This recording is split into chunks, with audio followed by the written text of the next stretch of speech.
Who are logged on remotely. Madam Clerk. Billy Tons, Deputy City Clerk. Patrick Baker, City Attorney. I'm Vi Lyles, and I serve as mayor. Marcus Jones, City Manager. Malcolm Graham, District 2. Larkin Eggleston, District 1. Tarek Bakari, District 6. Braxton Winston at large. Dimple Ajmera at large. Ed Driggs, District 7. Julie Eiselt, Mayor Pro Tem, serving at large. Greg Phipps at large. All right. We have several others that have joined us online and for introductions. Renee Johnson, District 4. Good evening and Happy New Year, everybody. Matt Newton, District 5. All right. This meeting is divided into two sections. The first section is an action review, and these are actions that the council will be asked to take, an item that the council will be asked to take action on in the next several weeks. And so with that, before we begin, I'd just really like to see if we can do the consent agenda first. That might be helpful for us to get this done. So I understand that are there any questions from the consent agenda for the staff? Is there anyone that has a question? Hearing no questions, may I have a motion for items 10 through 30 with the exception of number 23, which has been deferred until January the 24th by the staff, and item number 24, which a settlement has been reached. So moved. Second. We have a motion and a second. Is there any discussion? Hearing no discussion, we'll begin with our roll call vote. Ms. Ajmira? Yes. Mr. Phipps? Yes. Mr. Winston? Yes. Mr. Bakari? Yes. Mr. Driggs? Yes. Mr. Eggleston? Yes. Mr. Graham? Yes. Ms. Johnson? Yes. Mr. Newton? Yes.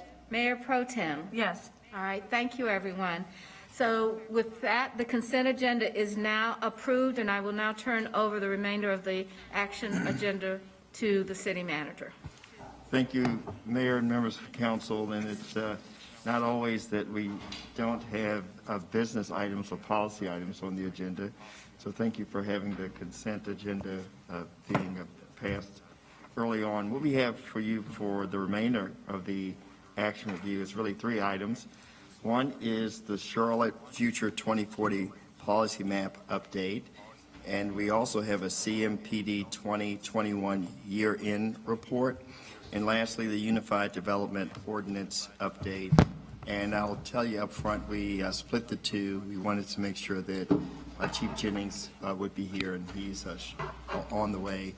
So with that said, Mayor, unless there are questions, I'd like to turn it over to Taiwo. All right? Thank you. Hello?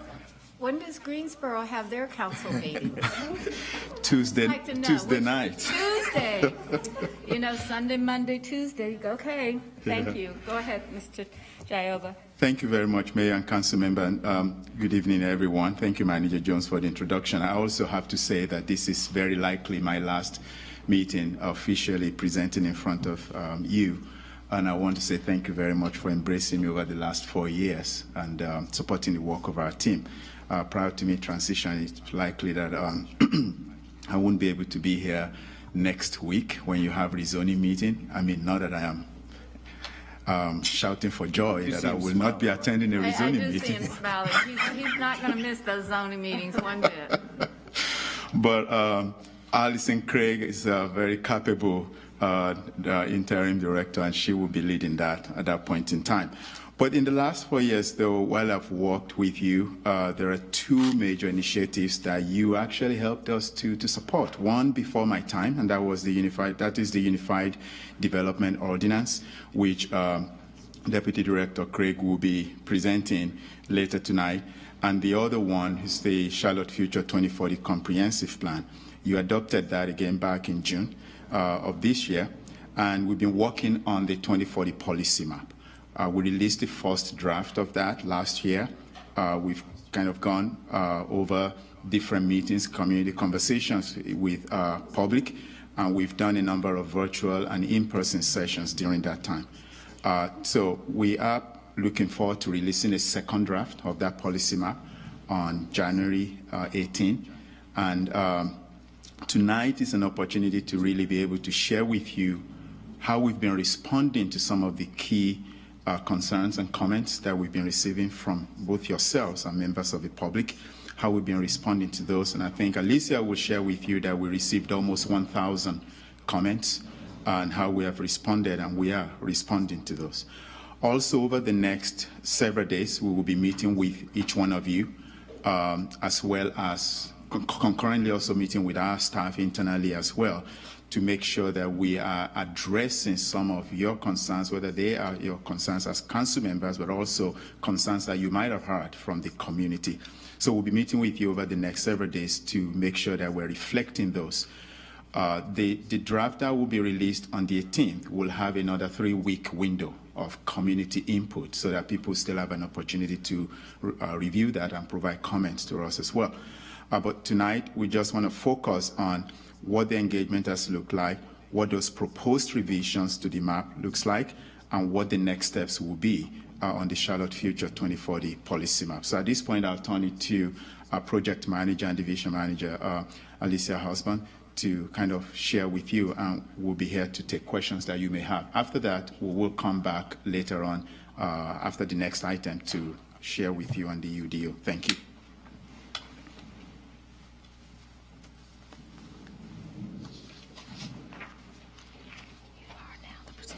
Thanks, Ty. Let me see if I can control the slides. Next slide, please.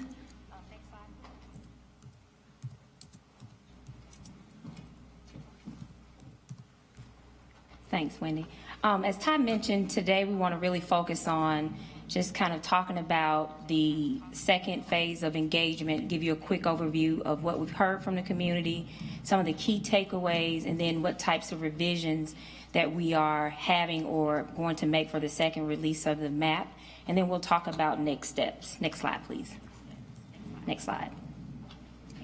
So again, this is a slide I'm sure you all have seen. It really just summarizes the type of engagement that we've had since the beginning of the policy map process. We've had over 30 community conversations around the community, providing makeup sessions for those who couldn't come to those, and also some in-person opportunities for folks to come in and talk to staff. We had about 40 hours of those in-person hours. We also received about 1,000+ comments, either on the map or in writing, via email, phone calls, all different types of ways. We've been listening to the community in terms of what they feel about the first draft of the map. What I want to point out just really quickly about how we're responding to the maps, all of the comments that we receive are online. Each comment has the type of the summary of the larger comment, general theme about what that comment is about, and then a response from staff. Those responses are individual responses, and if there will be a revision to the map, it's indicated on the map that it will be considered for a revision. It doesn't say what the revision would be, because there's some technical analysis that has to be done before that decision is made, but each comment has an individual response that says what the following action will be, and those policy map revisions will occur in the second draft of the map. Next slide. Key takeaways, the next couple of slides I'll talk about key takeaways from that engagement. This slide summarizes a survey question that we had proposed to our participants in regards to 3 different types of place types, particularly commercial. How do we want those to look over time? What's our priority in seeing those transition over time? Neighborhood 2, how do we be more intentional about providing more neighborhood 2 or housing diversity along our major corridors? And also a question around manufacturing and logistics. What is the community's preference for preserving where our manufacturing logistic, the typical industrial, is today? And also about how do we start to re-envision some of those sites that have been industrial in the past and may want to incorporate other uses like residential and retail moving forward. Next slide. So here are the key takeaways from the engagement, all the engagement that we've had, some conversations with you all as well as with the community. Preservation of historic districts, parks, greenways, and existing neighborhoods and large campuses. Those are some of the key issues that we've heard. Focused density based on existing infrastructure along our major highways and thoroughfares. Reduce the size of centers. There were some concerns about maybe in some areas the centers were too big. How do we provide an adequate or appropriate buffer from the neighborhoods transitioning to those centers?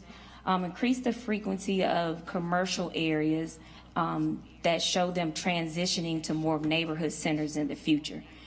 We had some really a lot of comments around the amount of commercial that we were recommending, so we looked for opportunities to show how those might transition to neighborhood centers over time. And then being real intentional about where we place the manufacturing logistics place types and the innovation mixed-use place type as well. Next slide. Next slide, please. So the mapping revisions kind of fall in two big buckets. Technical revisions are a result of us noticing inconsistencies with zoning and just working with our internal partners and some data corrections that we learned in producing the map. We know this is not a perfect process, so there will be iterations, and we know we needed to review some things from a technical standpoint. Then there are some things that we've heard from the community. They are the people that live in these neighborhoods, live, work, and play in these neighborhoods, in these areas, and invest in these areas. And so just in conversations with them, we learned that we needed to make some revisions as well, and I'll walk through those examples over the next couple of slides. Next slide, please. Next slide. So some of the technical changes were just really trying to make sure that our zoning crosswalk was as accurate as it can be in identifying what the future place type would be. And then also making sure that recent rezonings were incorporated into the future place types map as well. Next slide. Another technical change is utilities were identified as manufacturing and logistics. So on the map, it appeared in kind of a splotchy area. What we did was made a revision for those types of utilities to be absorbed by the place type that is surrounding it. So our cell phone tower wouldn't be utility, it would just be a part of the neighborhood because that's the more appropriate place type for the future. Next slide. Another technical change is we had some real strong comments about prioritizing the preservation of existing neighborhoods, neighborhood 1 particularly. Also balancing where the more intense neighborhood 2 could go as well. So that's something we had to really tweak and continue to iterate. Also, we heard a lot about preservation of community and regional parks as parks and preserves. We've been working closely with Mecklenburg Park and Recreation to make sure that we have the types of parks that they're planning in their playbook with the types of parks that we're, the thresholds that we're anticipating within the place type mapping. Next slide.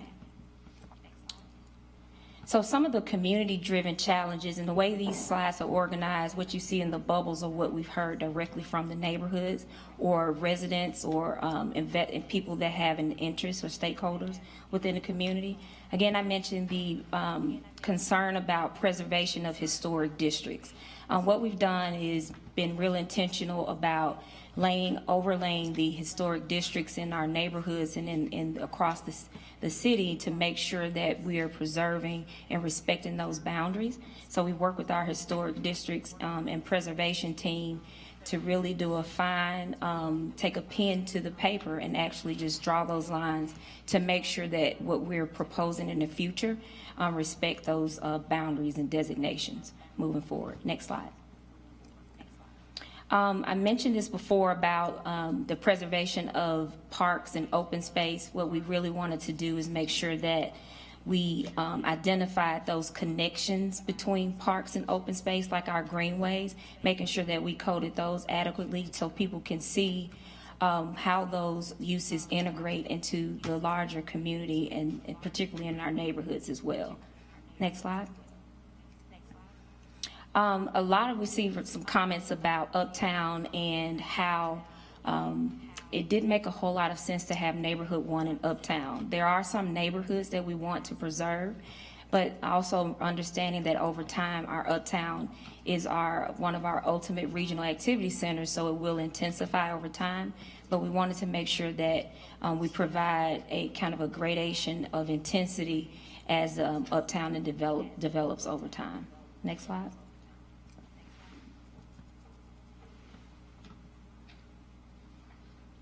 I mentioned this before about increasing the availability of neighborhood 2 along our transit corridors.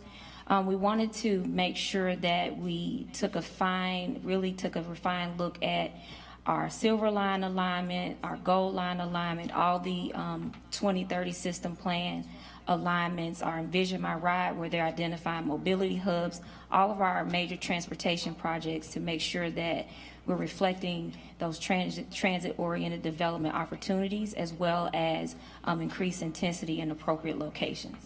Next slide. So we did hear some comments from the, particularly in the Dilworth area, about campus and how we are showing those as it relates to their neighborhood. So we wanted to be sure that where we have campus or schools or hospitals, that we really paid attention to how that transitions back into the neighborhoods, as well as calling out those larger campuses as their own place type. You can have a school in a neighborhood one or any other place type, but if they're of campus type uses of a certain size, we wanted to make sure that we call those out. So we went back and made that revision in the methodology as well. Next slide.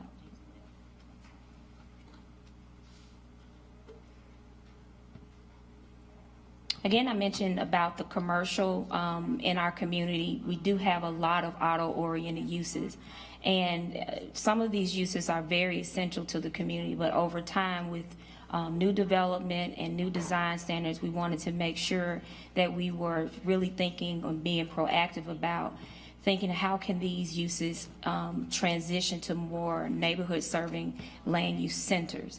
And so we took a look at some of our proposed transit lines and other major corridors, actually 27 corridors to be exact, and looked at commercial along those corridors to see how and where those opportunities to transition to a neighborhood center lie. Next slide.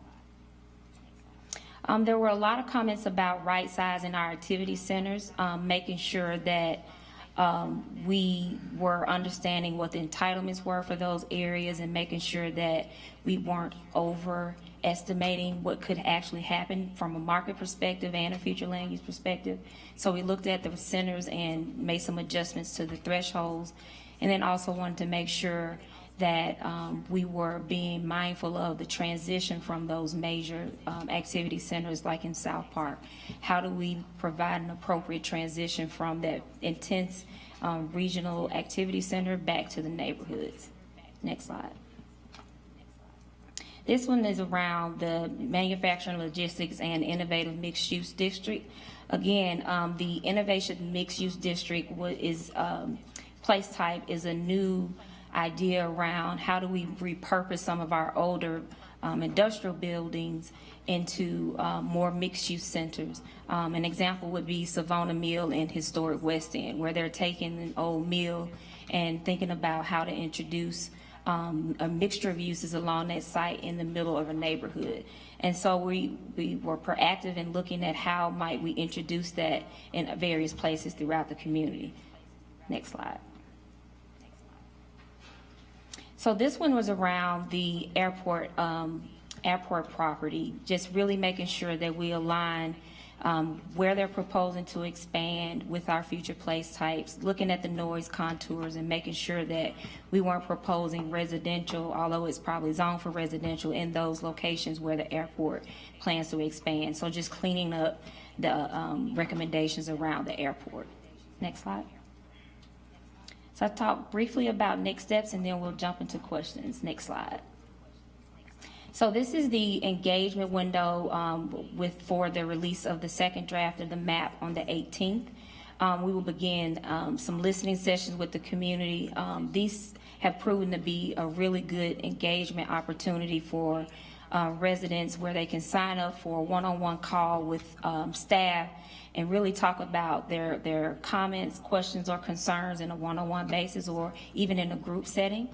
We also want to have those larger community conversations that we've been having over the past 2 years about the policy map. This allows for residents to listen to each other and learn from each other and see some commonalities in the themes of comments and conversations that we're having. And then we're also proposing a public comment session before this body where residents can come and talk to you specifically about their comments or support for the policy map. Next slide. And this is the proposed adoption schedule for January. In February, we will have conversations with our planning committee, continue with our council committee, and then request for adoption in late February, February 28th. And with that, I will take any questions you may have.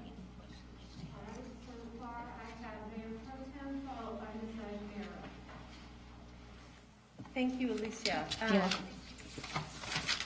First of all, thank you for clarifying that you are making technical corrections to the map, because I think that's probably what's on everybody's mind is when people submitted comments about specific parcels, will those be responded to in this phase? Where can we, at what point we'll be able to look at it and say, okay, I wondered about question number 634 and what the result was of it. Is that just the visual of the map when the next map comes out? So the way we're going to design the new map is there will be a tool that helps us to understand what the revisions were between the first and second draft. And then it'll be a way to highlight those parcels or areas of change. You can click on it, and then in the details of that, there will be a table that pops up that say what it used to be, what it is, and why. Similar to what we did with the comp plan, where we laid out the revisions, this will be just on a spatial map. That's the difficulty of it. It's an actual map, so we'll do both. You can be able to read where those comments, how they were addressed, and see it on the actual map as well. Okay. So it'll be both. That's great. I think that'll be helpful for Yeah. people. The other question I have is, what is the right point to have the conversation about mapping when in this version right now, for instance, we can see yellow is N1, but there's a lot of different N1s, right? N1A through F. And I have concerns where N1 backs up to a regional activity center and it goes from our least dense category to one of our most, if not most dense categories. And I'm very concerned about that, the impact that will have on homes, existing homes that are in there now. I don't know if they're going to be N1A or N1E. Yeah. So I don't have the answer to that, Mayor Pro Tem. That's a part of the Unified Development Ordinance mapping methodology. I think Allison may be able to speak to that later on. What the place type map will do is essentially provide the frame, kind of the shell. And then the UDO comes in and provide the details and how the specific districts are applied. So the place type map will just map N1, and then the details of each individual district will happen as a part, zoning district will happen as a part of the Unified Development Ordinance.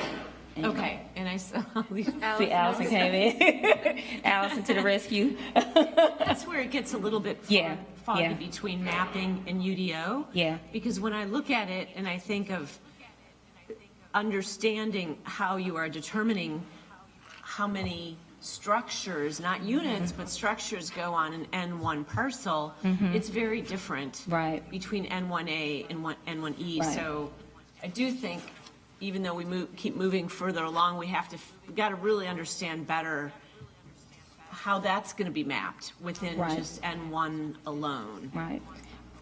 And I'm happy to wait, Allison, until you speak on the UDO portion to address that. It might be better to do it right now. Okay. Just so I think where I would start is table 3.1 in the UDO will show you what the translation is, and so you can see what the zoning district is today, and that table will tell you what the zoning district of tomorrow is. And then when we start to go through a future alignment rezoning, when after the UDO is adopted, then we may see, does that fit with what the spirit and the vision of the comprehensive plan, and see if there needs to be changes made to that. But the direct translation is in that table in the UDO right now. Okay, thank you. I did see that, and I wasn't sure if that was just an indication or if that's actually how one could interpret that. Okay, I think that's it for me for mapping, but again, we will have opportunities on more technical, sort of large-scale issues that are not parcel specific, correct? For Right. The next project. Absolutely. Okay, thank you very You're much. All right, Ms. Ajmera? Thank you, Madam Mayor. Well, I had a similar question in terms of the feedback that we had received. And I know I had given specific examples where neighborhood had apartment, and all of a sudden we were seeing single family. So I wasn't sure if there was a transition that we were looking into. And I know I had given specific examples in our one-on-one session.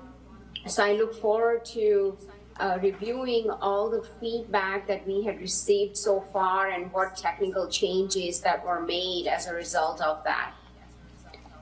Okay. Thank you. So could you send us that link? To, Send the link. What link? Which link is it, Ms. Ajmera? The link that staff had alluded to earlier, where there will be maps and it will show where the technical revisions were made as a result of the feedback that was you're talking about the received. revised map. Yes, I think that'll come out to all of council as well as the community.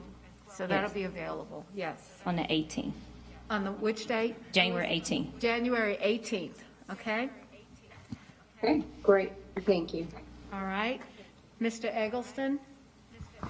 Thank you. Can we go back to the slide with it was outlining all the engagement that's taking place? There were a couple of pie charts.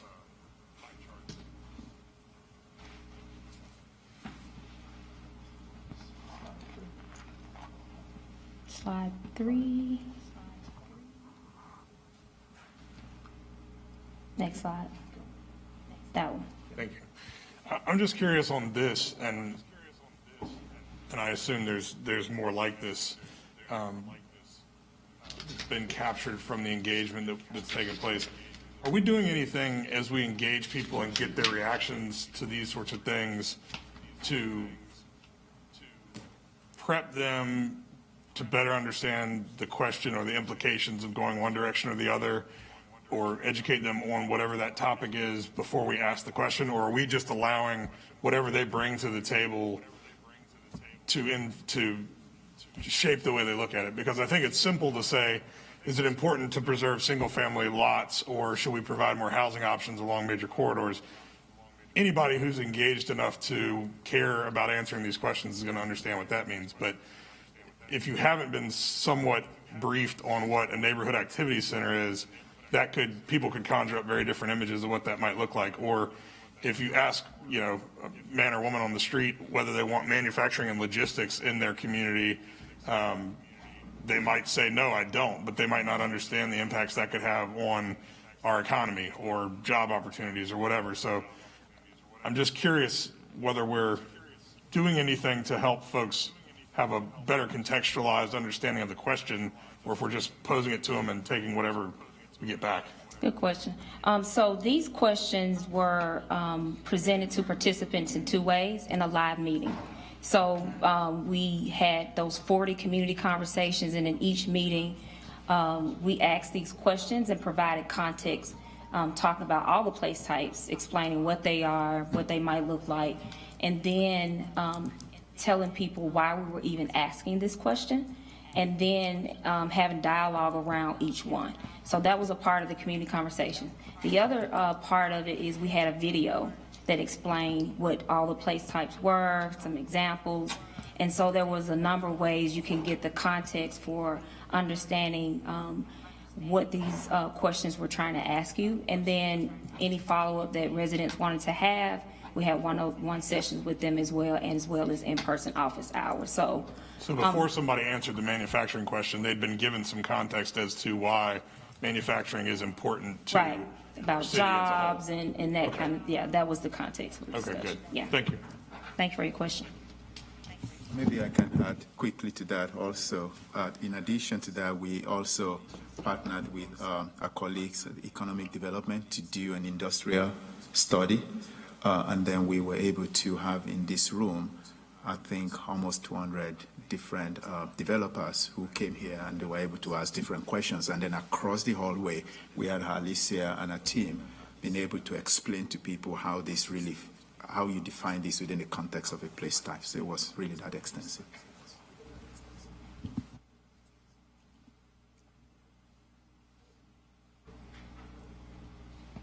All right, our next request is from Mr. Driggs, followed by Mr. Phipps.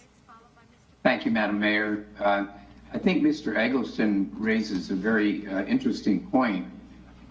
We're in a position where we're reaching out to people, trying to understand the mood of the public, but in order to do so, we have to give them kind of a crash course on planning and get them up to speed on a lot of the intricacies of what we're dealing with.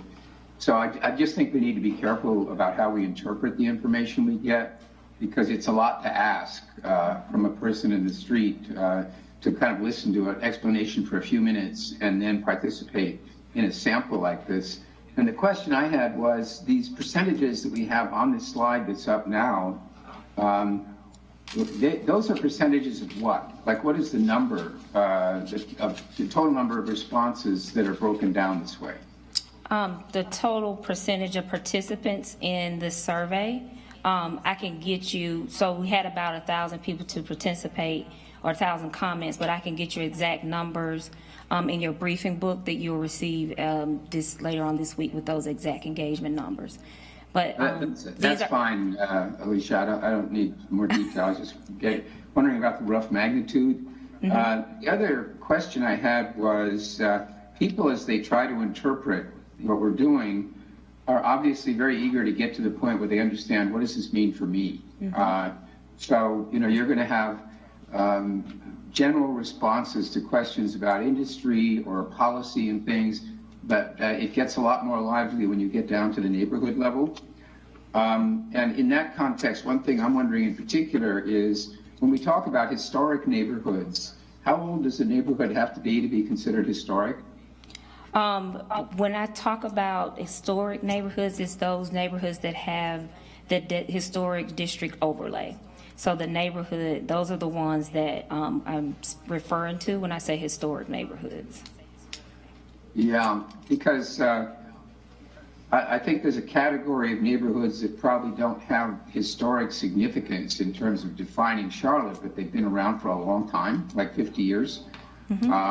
And they are very conscious of having a certain character and identity and hoping to preserve it. So I'm hoping that something like the neighborhood character overlay can be used in places, but we're not considering yet where the neighborhood character overlay might apply, are we?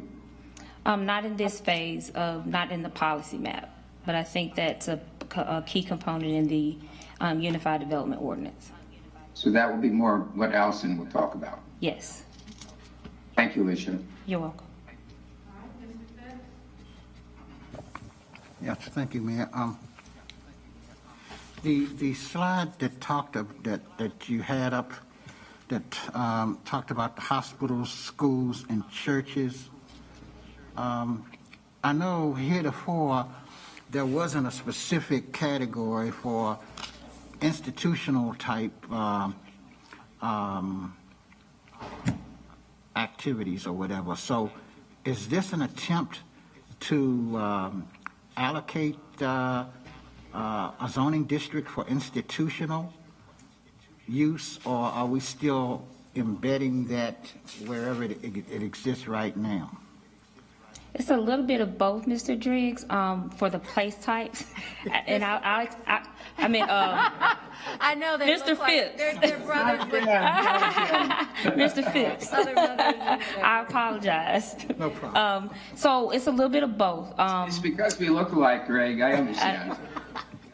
No, it's both of you with your background in accounting and economics, so let's go. I apologize. Yes. It's a little bit of both. I think what we used to have in terms of our land use classification is an institution land use type. What we're saying now is that how can we differentiate from those larger institutional uses like UNCC and the Atrium campus? How do we create a place type that speaks directly to those? For just a school of a certain size, like a small neighborhood school like Hornets Nest Elementary, that could be considered to be a part of the neighborhood. So that would just be the N1 place types. So it's just making that distinction between smaller institutional uses and larger institutional uses. Okay, thank you. All right. Any other questions? I do have one more if everyone has gone I out. think, has everyone had an opportunity? Yes. Mayor Pro Tem. Thank you. I do have one more, Alicia. How do you find the balance between what is there right now and what is aspirational? I see you smiling. Ooh, let me go back on my 20 years of planning experience to answer that one.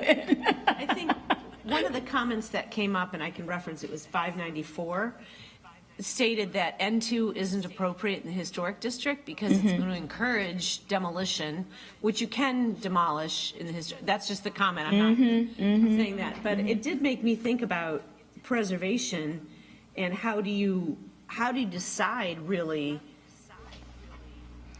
when the existing uses are more important to preserve than what is aspirational. So it's a couple of things that help us to make that, to get to that point. One is what is the existing zoning or the development rights, the age of the building, the size of the building, how many units are in that multifamily building that's in that neighborhood. Are we thinking preserve the character of, if there is redevelopment, how does that new development be consistent with the character of that area? Is that a possibility?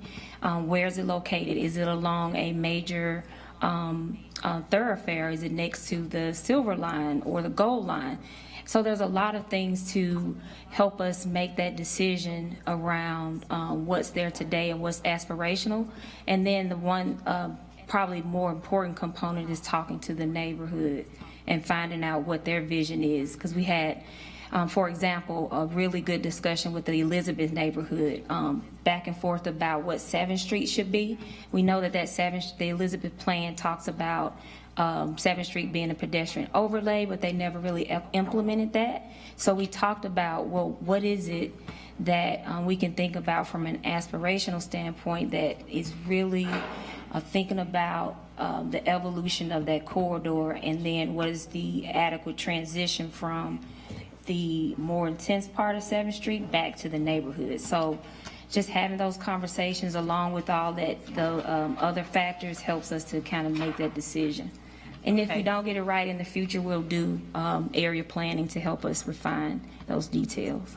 Okay, and this is, I guess, where I'm coming from too, might be more UDO focused. Allison, you don't have to come back in. But because when that comment came up, I thought about it, and it isn't just the character of that building on that lot, because in the historic district, it's 100 years old, and in that case, that's why they want to preserve it. But more importantly, when you're going from those single-family bungalows or whatever, and we have a rezoning like this right now coming up next week, it's not just about what it looks like. It's about what it does to the neighborhood that also alters the character. So now if you're changing it to N2 or neighborhood center or regional activity center, and it's increasing density, it's also increasing cars. And that's going to change the character of a neighborhood. So maybe that is more UDO focused, but that's really what concerns me. And then that makes me question, do we really care about preservation? Because preservation is the character of the neighborhood. It's not just the structure of the building. So that, I'll bring that up more in the UDO. Okay. So, but thank you. Thank you. All right, are there any other questions on the policy map update? Mr. Winston? Thank you. I think to Mayor Pro Tem's point and some of the things I'm hearing from our colleagues tonight and the community at large over this, this is something I've talked to Mr. Jehovah about, and I will have a similar comment, a question as it relates to UDO and really every part of the 2040 implementation. Obviously, this policy map will be a living document. We won't get everything right the first time. Things change. So the frame that we build for today, and whether it be in certain parts of town or all over the place, might need to be adjusted as the years go by. I think it's going to be important for us to know, how do we as citizens and as the city council interact with this policy map to make those kind of nimble adjustments? What is that process going to look like? Is that going to be a yearly kind of thing, 2-year thing, 5-year thing? Have you guys kind of thought about how you will present that that living look back kind of aspect of this policy map? Yes. Yeah. Yes. So within the comprehensive plan, I think it's in the implementation strategy, it talks about our planning approach moving forward. And so I would say there's kind of 3 buckets in which we're looking at moving forward. First is providing an annual report for the comp plan. And within that, it looks at our implementation strategies and says, here's how we're doing. Where do we need to make tweaks and those types of things? And that'll be an open report, a whole dashboard and everything where the community can interact, and we'll socialize it and make sure that we engage the community around that. The second part is once the map is adopted, we know that our community is rapidly changing. How do we make sure that our policy evolves with the trends and what our residents expect of us as we grow and develop over time? And so the way to really keep a pulse on the community is through the area planning process. And so the plan, the comprehensive plan, lays out how we plan to move forward with our community planning in the future. And so it'll look similar to what we used to do, but in a more efficient way, where we're having those granular conversations with our neighborhoods about needs and opportunities moving forward. And so over the next couple of months, after the policy map is adopted, we'll start to work on that community area planning process and socialize it internally and with the community about how we plan to do that process in the future. The other bucket of that is the Community Planning Academy. That's our tool for making sure that we are in the face with the community on an ongoing basis, that we're not just talking to them when we have a policy initiative or something that we are trying to get adopted, that we are talking to them all the time about planning and zoning, so that our residents are getting equipped with the tools and skills to have those conversations around what we need to do better with the policy map or the comp plan or the UDO moving forward. So there's kind of the 3 buckets of planning approaches that we plan to implement in the future. Thank you. And I would just suggest, though, that's very good. I would just suggest that staff really consider how to make the 12 council and mayor experts at those 3 buckets, whether it be this council or future councils, because I think that's really kind of the rub, right? How do we interact? How do we communicate with the public? How do we understand the approaches that you, staff, are taking to be that kind of a go-between in the middle? Absolutely. So, yeah. Thank you. I think that was the last person to be recognized on the policy map. That's it, Mayor Lyles. Thank you. Thank you, Mr. Winston. I think that's the last comment that we had, so Mr. Jones? So thank you, Mayor, members of council. At this time, I'll ask Chief Jennings to come forward. What we're attempting to do is, as early as possible at the end of the calendar year, give the council and the community an update about where we are in terms of CMPD. One thing I would like to mention before I turn it over to the chief, there's a lot of good work that occurred back in 2020, and you're starting to see some of the outcomes as it relates to not only the chief's core 4 strategic priorities, but what's happening in terms of Safe Charlotte. As you may recall, that came through the Safe Communities Committee. A number of citizens were engaged in the process, And this is an opportunity for the chief to tell you a bit about what happened during calendar year 2021.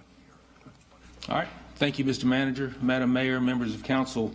I'll just start out by saying, I know my time's limited, but start out by saying I've been with the Charlotte-Mecklenburg Police Department for 30 years now, and I can't tell you how much I've never been more proud to be part of the organization, just because not just of accomplishments and what we've been able to do in 2021, but just the adversity, the challenges, the changes that we've done all the way since 2020. And our men and women within our police department have answered the call to step forward, continue to keep our community and our city safe, and I think they've done just a phenomenal job. So I get to stand before you and show you some of the results that we've been able to accomplish, but the real work is coming from our men and women that have been on the front lines every single day throughout everything that we've had to face. So I will start out with an overview of what we're going to cover today. And real quickly, I know you have a lot of that in front of you, so I'm going to be quick and be able to answer some questions. But we'll look at the core 4 strategic priorities that I've outlined in the past and the results from 2021. Some of our major initiatives that we've been able to accomplish over the course of the past 18 months or so. And then I'll give you a Safe Charlotte recommendations update and kind of tell you where we've been with that. So next slide. So we're going to look into the core 4 strategic priorities real quickly. And with that, if you'll look at the board here, that the community collaboration, crime management, professional accountability, and employee wellness are from the beginning stages of my administration into, as the police chief, has been the pillars that I've laid my hat on to say that if we can accomplish and be successful in these 4 areas, then we will be successful as a police department. And I feel real strongly about that. One of the things that we did this year as well in 2021, or sorry, last year in 2021, is we looked at our mission statement and our vision and our values within Charlotte-Mecklenburg Police Department. And surprisingly, that the mission statement and our vision statement has not changed in decades within the Charlotte-Mecklenburg Police Department. So we wanted to mirror that with the direction that we're going in reference to the core 4. So you see our new mission statement: CMPD implements solutions and expands collaborative relationships within our organization and the community to enhance trust, fairness, and respect to increase public safety. So we thought that was more appropriate than what our former mission statement was, and that's the one that we want to move forward with. So we'll go to the next slide. And I want to look at 2021 results. This is a slide I'm going to spend probably more time on just to give you an update of where we are with overall crime. And if you look, overall crime in Charlotte-Mecklenburg jurisdiction is down 5% for 2021. More particular, we want to look at one of my focuses that I've always had as one of my pillars from 2021 to focus on violent crime. And as you've seen across the country, the trend in violent crime, particularly in homicides, has drastically gone up and continues to go up. But in our jurisdiction in Charlotte-Mecklenburg, we are actually down in violent crime 7%. We are also down 18%, let's see if that's on there, 18% in homicides. I was mentioning this morning at another press conference that we have looked at across the cities, 40 of the largest cities in the country there's been a great amount of the 40 of the largest cities have seen increases in homicides this year. 10 of those cities have actually had record number of homicides. So as you see that trend across the country, in Charlotte, we have actually gone down quite a significant amount in homicides this year. Also, look at the other stats. I'm not going to read them all to you, but in particularly like our robberies offenses are down 22% as well.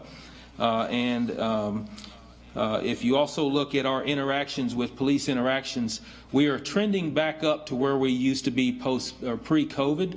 we had 534 police communities or citizen interactions last year. We usually average around 550 or so, and last year we were actually down quite a bit, closer to the 500,000 mark. So we've been able to, we're looking at those interactions have been increasing, and it just also is a testament that we have been asking more of our officers with less as far as staffing and manpower is concerned. So our total arrests were down 4%. Our violent crime arrests down 3%, and our gun seizures were actually up 33%. And that to me is phenomenal. That one of our focuses is on making sure that we get illegal guns off the street. So all of these guns that translates to about 3,000 guns. 3,000 guns that were in possession of someone illegally and either used to commit a crime or in the process of committing a crime. So I think that is a great accomplishment for men and women in blue who have been able to have a hand in that. So next slide. And as we talk about the guns, this is not something that just happens. These are we have recreated a focus within our police department to make sure that when I said I'm committed to addressing violent crime, that means the staffing and resources will go into that as well. So with our gun-related crimes, we have created a crime gun suppression team. And with that crime gun suppression team, I have men and women who are detectives who are experts at collecting intelligence, doing investigative work, and looking into cases to be able to not only solve those cases but apprehend those suspects. And with that, I wanted to put that group together to specifically go after and target individuals who have committed crimes involving guns within our jurisdiction, whether that's shootings or robberies, and they're specific and intentional about going after those individuals that we know are known to possess and use firearms in the commission of a crime. So with that, our crime gun suppression team has been very involved in being able to go out and make those arrests. They've made 162 arrests. They've seized 155 firearms, and they've also seized 23 of those 155 firearms have been stolen. And not to overlook our violent crime apprehension team, or what we call is VCAT. They have been involved in 288 apprehensions last year. Now, our VCAT goes after the worst of the worst when we look at people that we're trying to arrest for murder, rapes, assault with a deadly weapons, kidnappings, shooting in occupied dwellings. So they are out there constantly, and just the work that they are doing is just phenomenal to me. When we have a homicide suspect, it doesn't matter what time of day or at night, they're doing their due diligence to try and get that person off the streets, and they've been very successful in being able to do that. If we go to the next slide. So this is a credit to our council and our city leaders to be able to make sure that Charlotte-Mecklenburg Police Department is at the forefront of training, technology, and equipment. And this goes a very long way, and for us to be able to accomplish the goals that we have been able to accomplish, whether it's the motorcycles that our traffic enforcement officers ride, the body-worn cameras we wear, helicopter.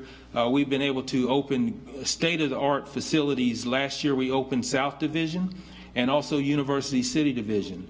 And also one of our pride and joys is the Charlotte-Mecklenburg Police Department de-escalation training facility, which is a regional training facility that we will share with our federal and state and local partners as well. So this training facility is thanks to the Charlotte-Mecklenburg Police Foundation and the help from the Federal Bureau of Investigation, along with members of council that approved this, allows us to take this to a whole nother level, to put our officers in situations to where they can practice communication skills, de-escalation tactics, and not only that, to be able to change scenarios within that facility as well as to the audio and video portion of that, to be able to critique themselves and also to watch and view others as they can critique each other and give better ideas on how to better handle situations. So, next slide. So one of the things that I'm probably most proud of to be able to do is, and took a lot of work, is our work when we talk to looking at our interactions from a customer service perspective. So with that, we came up with the CMPD Serves training program. And this work is to help us have better interactions with individuals that we come out in contact with, to be intentional when we get out and we speak with someone, that we are intentional to make sure that we leave a positive impression on that individual. This is not something that we feel like takes a whole lot of effort during those interactions, but it feels like if we can, we do know that if we can be intentional about it and have that thought process whenever we are interacting, not just with the public, but with each other as well, that's going to go a long way. And so I'm proud to be able to say that we looked across the country when we started this initiative, that there was no other agency in the country that looked at it from a customer service perspective and looked at ways to have better outcomes with the individuals they come in contact with based on that. So far we've been able to train 2,000 of our employees. We still have some to go that we should be finished with for the beginning of this first quarter of 2022. We're not done. We still have another phase of this that we're looking to launch as we continue on, and some of that is going to be the application of the work that's already been done, as well as looking at employee wellness with our next phase of this CMPD Serves training. If we can go to the next slide. So, again, employee wellness, I do want to introduce and let you all see that our new behavioral psychologist is Dr. Nikki Vasilis, who has joined our department late in 2021. And as you probably are aware, we have kept her quite busy in the few months that she's been here. She's going to be at the forefront of some of our employee wellness initiatives, and very excited to have her on board to be able to take the lead and take charge of some of this, because we have to make sure we're taking care of our employees so that we can take care of our citizens and keep for public safety issues that we are dealing with within the Charlotte-Mecklenburg jurisdiction. So Public Safety and Occupational Health Clinic, which is phenomenal, that we that had opened up, that's in full force right now, that allows our officers and our employees to be able to have access to all types of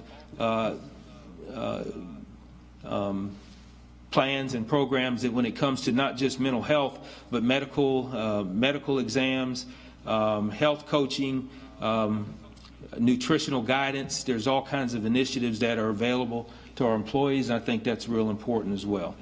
So we look at our leadership. I'm not going to read through all that, but down in the corner we're seeing some of the things that we're doing to develop our employees as well, with our command college and our sergeant's development courses as well.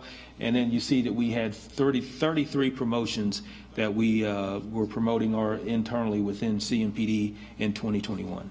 Next slide. So just a quick update on where we are with the Safe Charlotte recommendations. And so if you'll look, we made a commitment to increase our community policing crisis response team, to double that in size from 6 to 12. I'm here before you to say that we were able to reach that goal, so we now have all of those positions filled. And we've also looked at several roles within our department that we've been able to civilianize and take away from sworn officers. We looked at evaluation of what our sworn officers doing that could possibly be done by a non-sworn, and we've created several positions that we took sworn from and put non-sworn and hired those as well, and we continue to do that. One of the things that we're also looking at is our traffic control officers for non-sworn that we're going to have launching here in the early stages of 2022. Hopefully by first quarter we'll have that ready to launch as well.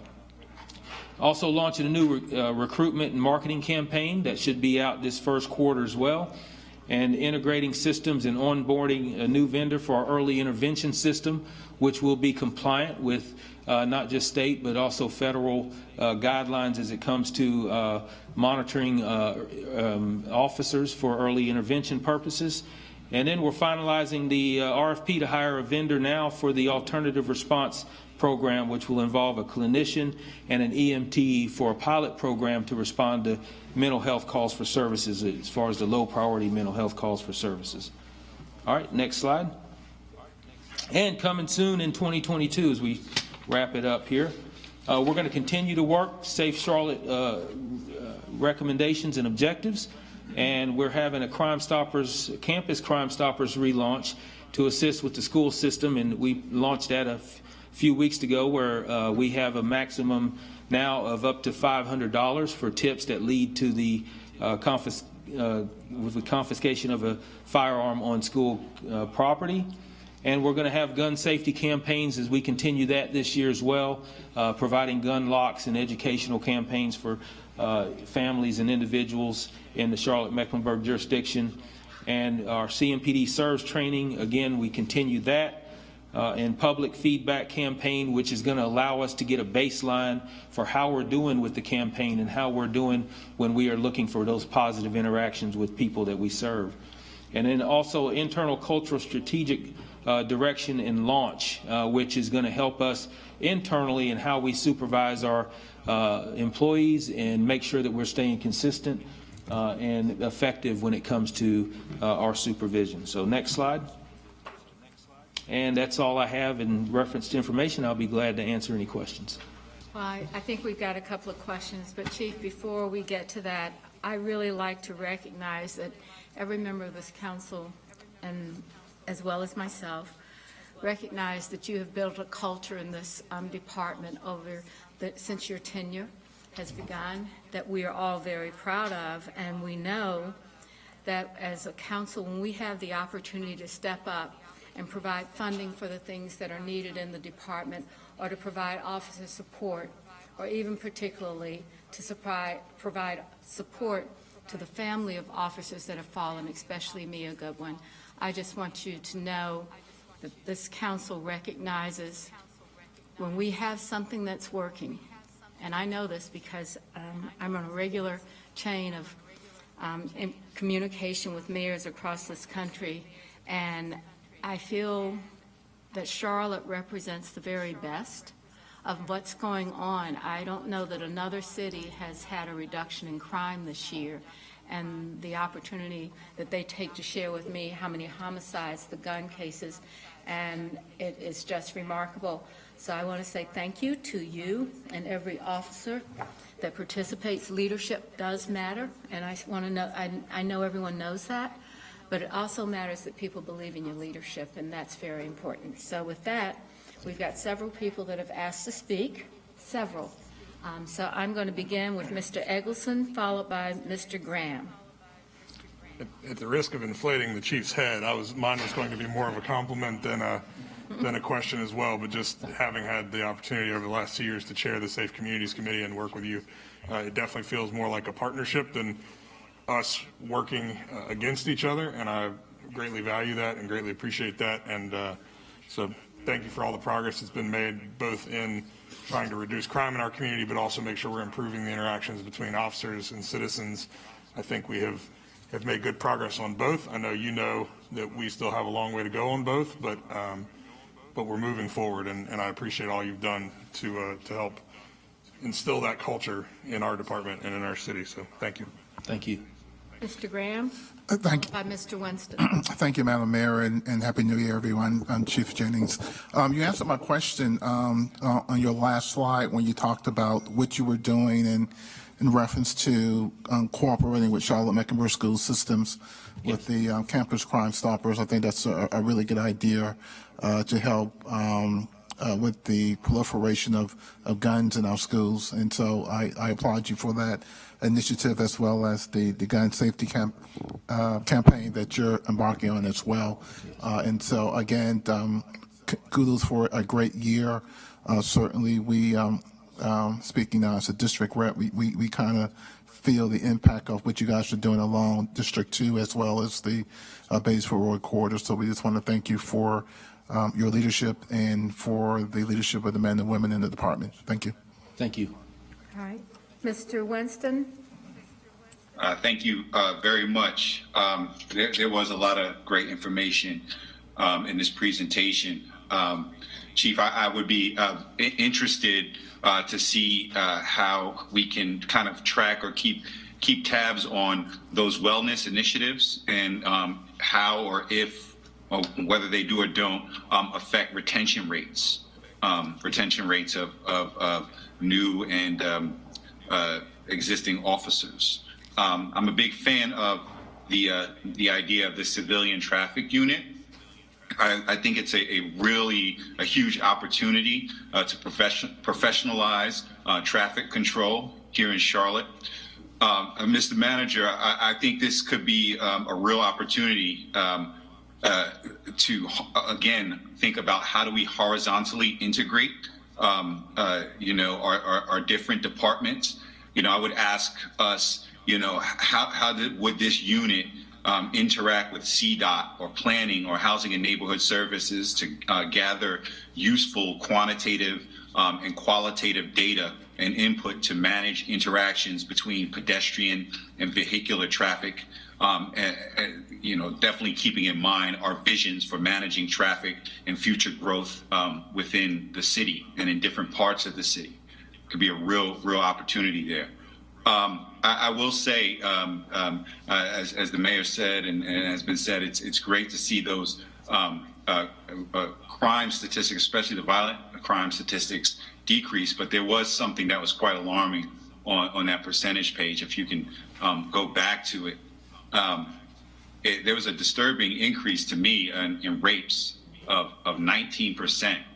Hopefully we're starting from a very small number, but where that marginal increase is, not that much in actual number, but 20% year over year increase of rapes in our community concern me.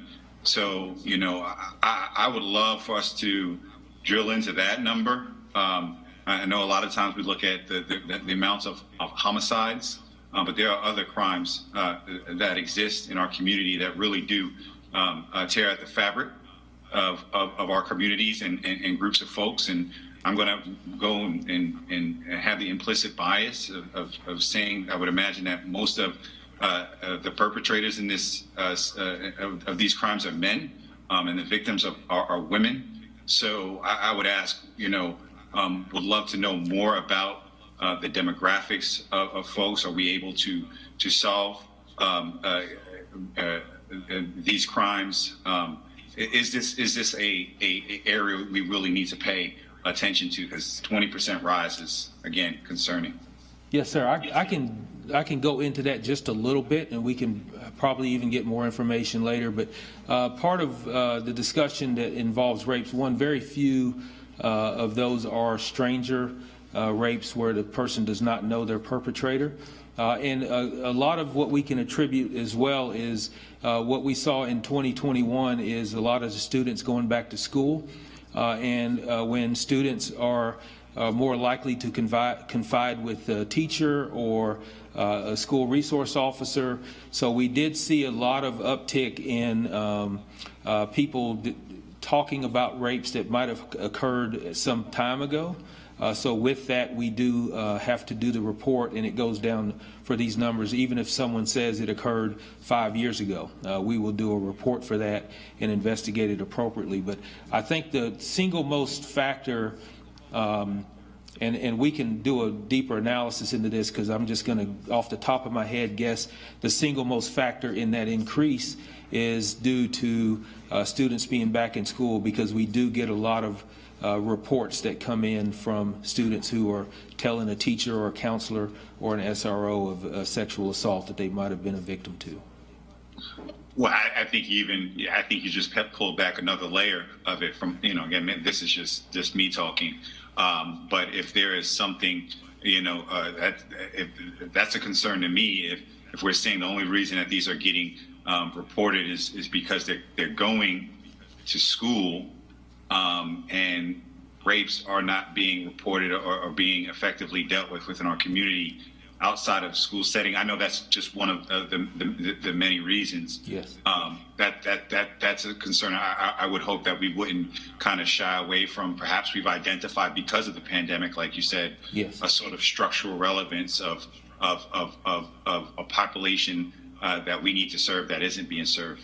Yeah, absolutely. And that's not an anomaly. That's something historically that we've seen, that students tend to be more comfortable telling a counselor or someone in school rather than a parent or calling the police. But we can look at that a little bit more in depth. I'm just speaking anecdotally as far as what I've seen, but I don't have the exact numbers for that. Of course. Thank you.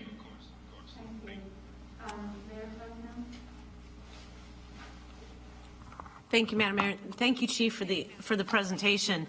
I think, when we all read the paper and we read these national articles about things like crime, and they mention large cities, we all sort of hold our breath to see if Charlotte's mentioned. And generally, our violent crime trends over the years do follow national trends.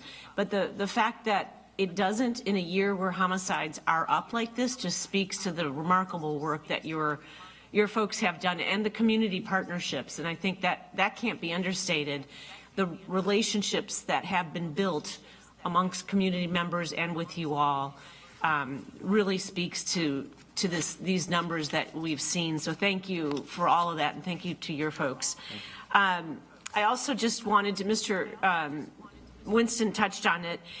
Can you just elaborate on the citizen response for traffic enforcement? That's been something that I have emailed you along with other council members quite a bit on, or other officers, and we know that your focus has got to be on the most egregious and risky crimes out there.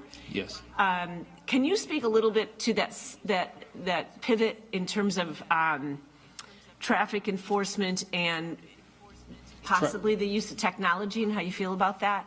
Okay, so the traffic control officers, and this is to me a beginning, a first step, because when we first looked at this, I did find a caveat that allows me to appoint traffic control officers to be able to direct traffic, and a lot of this deals with special events where we make sure that we don't pull officers from their divisions to come and fulfill assignments. So we have about, I think it's around 150 non-sworn CMPD personnel who are really ready to step up and take the initiative for filling in some of those gaps. What I have to do is make sure that they are trained and equipped to be able to become traffic control officers and fill some of those roles.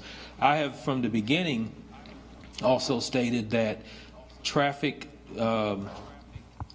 accidents are something that I think need to be looked at statewide. That do you necessarily need to have a sworn police officer that is taking a report for a traffic accident? It might be a minor fender bender and no injuries, no laws broken. So I think that this is the step that we need to continue to advance in.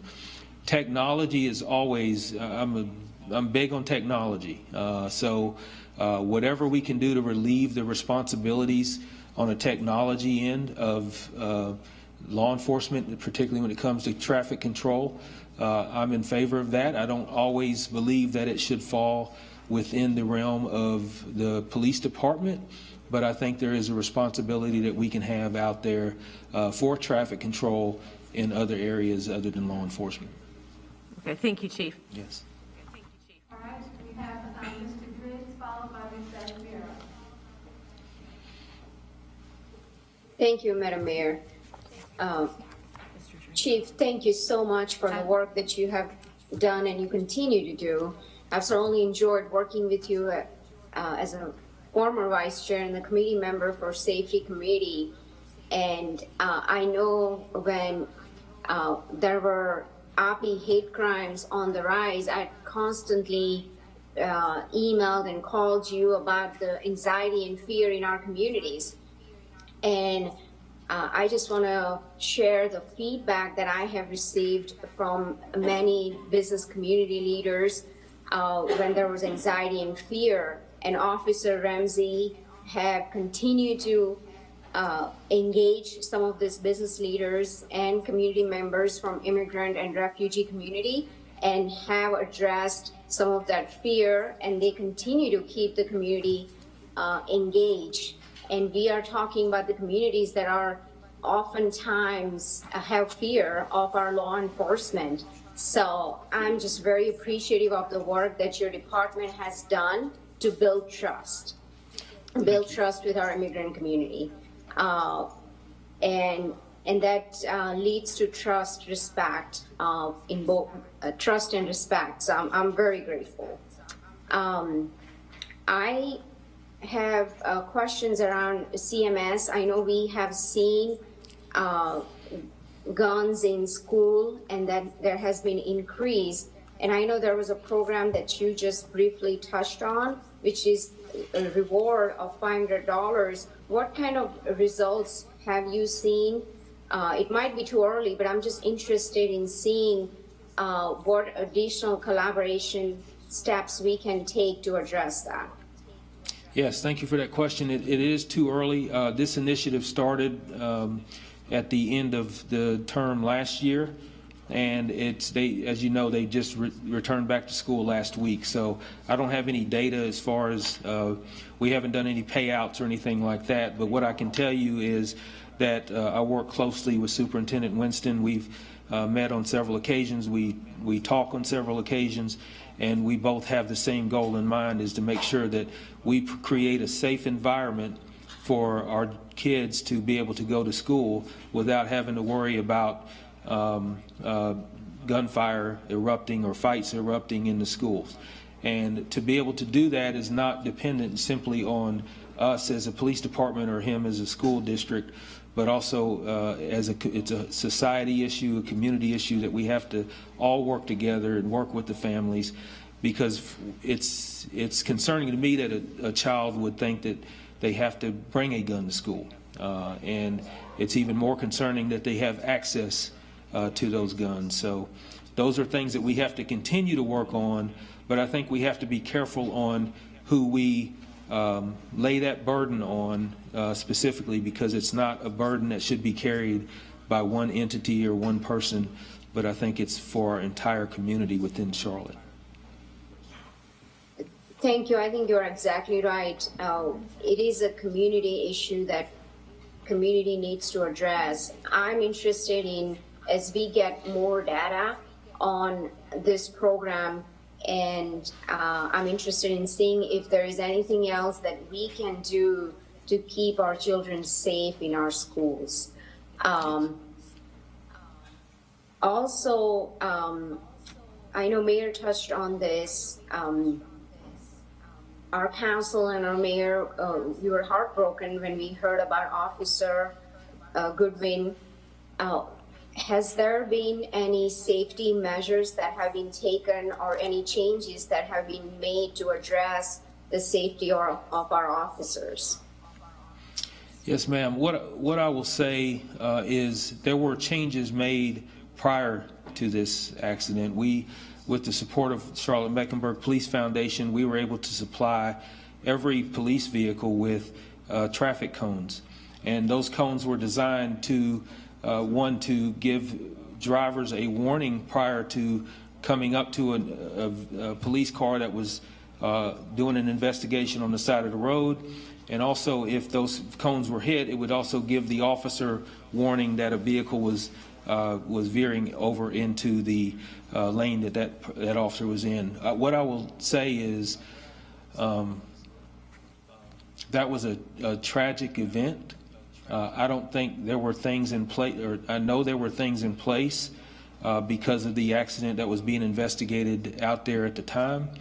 And I don't know, I've gone through my head as to what could we have done or what could have been done to prevent that. And there was, other than those trucks slowing down, I think that there were measures in place to avoid that. So, you know, we can we've had several officers in last year. We've had, I think there were about 8 or 9 of our vehicles that were hit from behind as they were doing investigations.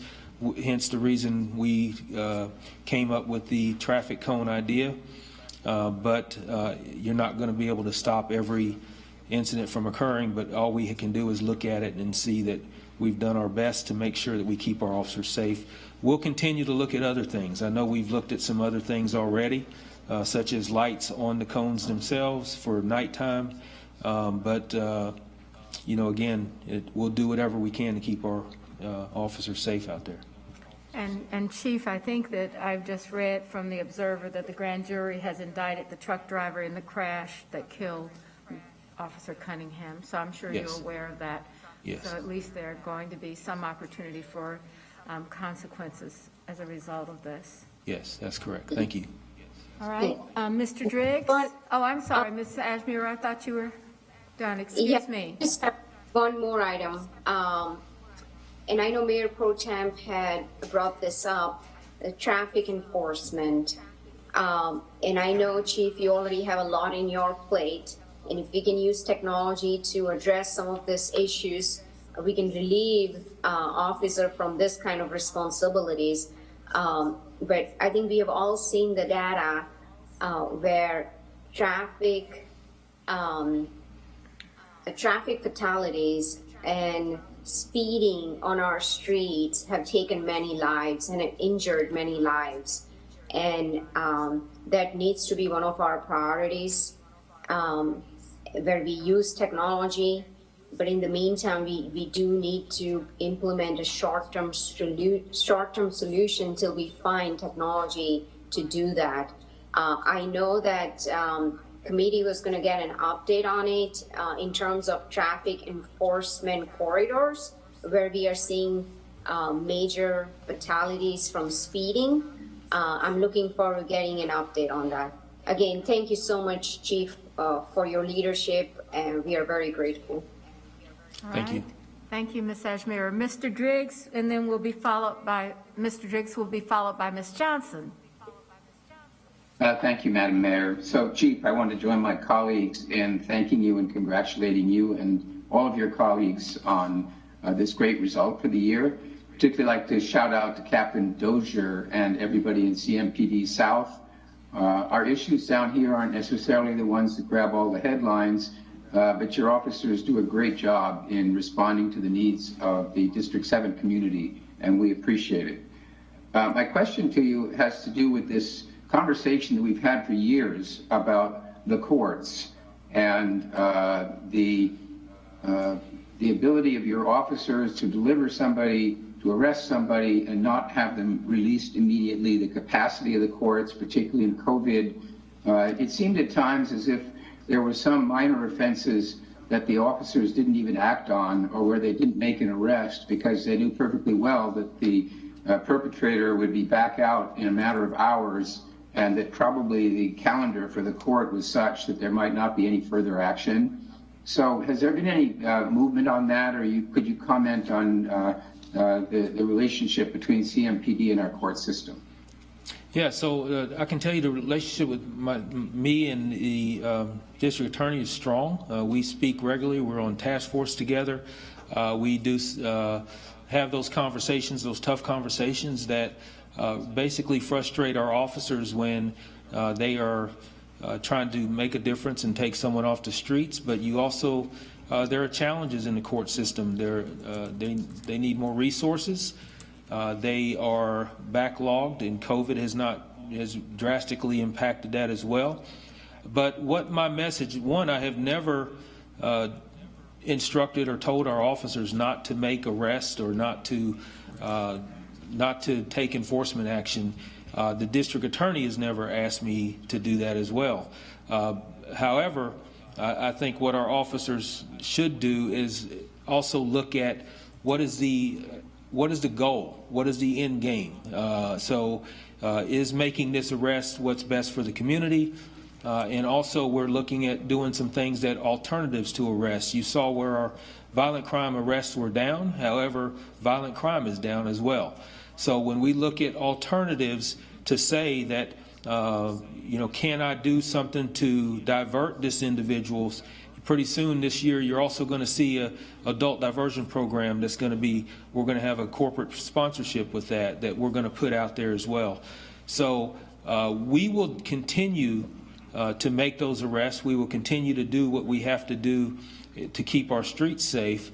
But officers will also continue to have that discretion to be able to say that, is this arrest the most effective way to handle this situation, this criminal situation? And if they can do that appropriately and safely, then I support that fully.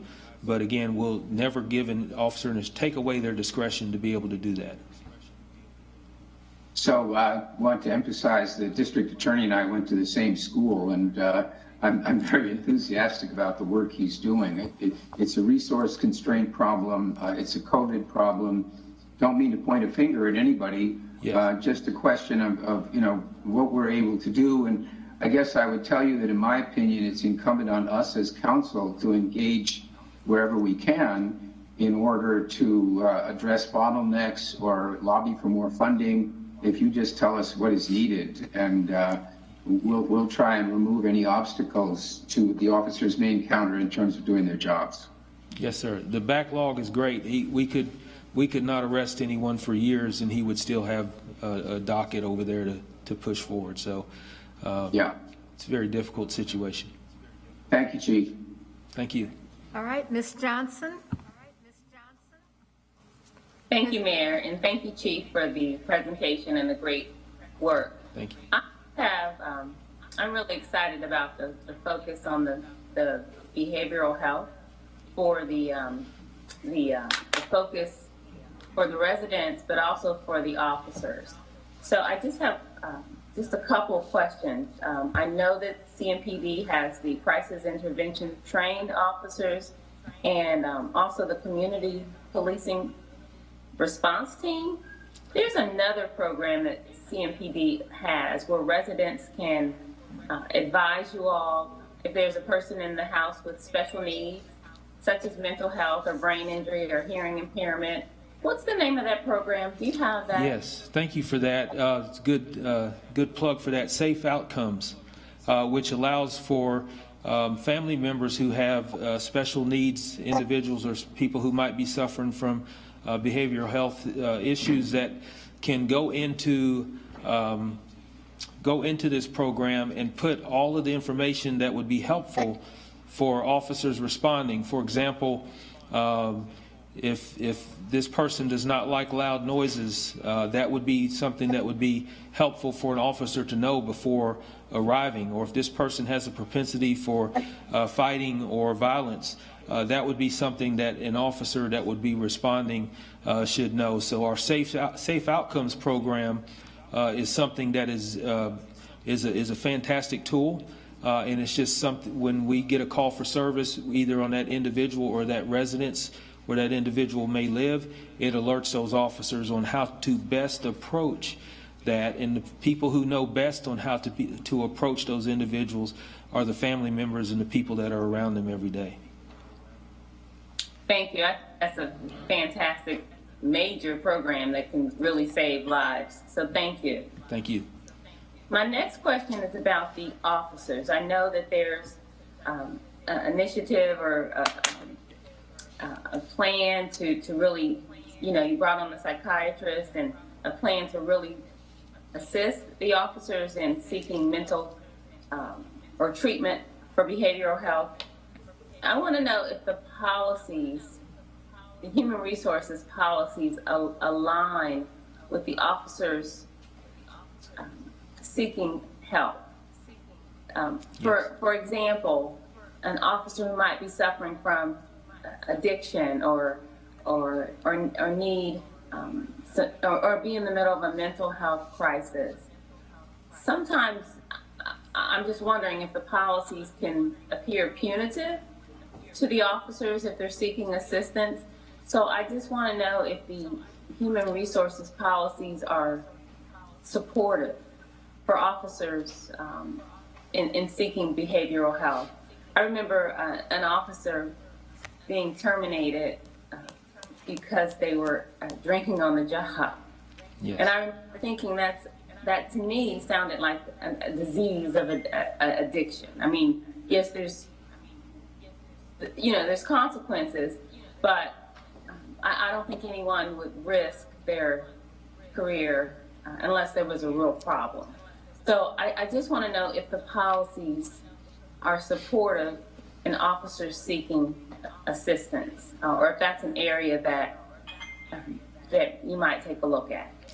Thank you. Yes, yeah, it absolutely. And what I can tell you is that there are measures in place to make sure, one, the anonymity or privacy of the officer that is seeking assistance. They have abilities to go outside of our agency for assistance. We have assistance internally that they can do as well, that unless they are a danger to themselves or others, that will not be disclosed to our human resources. And there's also some things that we are looking at that is totally separate from CMPD or the City of Charlotte that will be privately funded to allow for officers to seek behavioral assistance outside of anything within the city, that it would be covered and paid for externally. So we're going to continue to look at all those avenues, but there are certain things that we have to get to a point to where that can't be tolerated, unfortunately. And in the situation that you're mentioning, if we have someone who's intoxicated that's actually working, that's a true danger to the job and their duties here as a police officer. So and that's an extreme case. I was just using it as an example, just that if there's an opportunity to look at policies where, if an officer is dealing with a crisis, that the penalty might not be, or just consider the behavioral health and the mental wellness in the outcome. And so maybe some grace in the policies if an officer is seeking treatment. I don't know if that's the policy, but I just want to make sure that we are encouraging officers to get help when they. Well, let me assure you that we have, we'll continue to do that where we can save an employee, not just their job, but also their well-being and their health. We're going to continue to do that. So there are probably quite a few things, not just with officers, but non-sworn staff as well, that we've been able to provide assistance and help with those individuals and get them back on the right track. So the issue for us, or not the issue, but what we've been pushing over the last 18 to 24 months is to let's get rid of that stigma to say that you need to get help.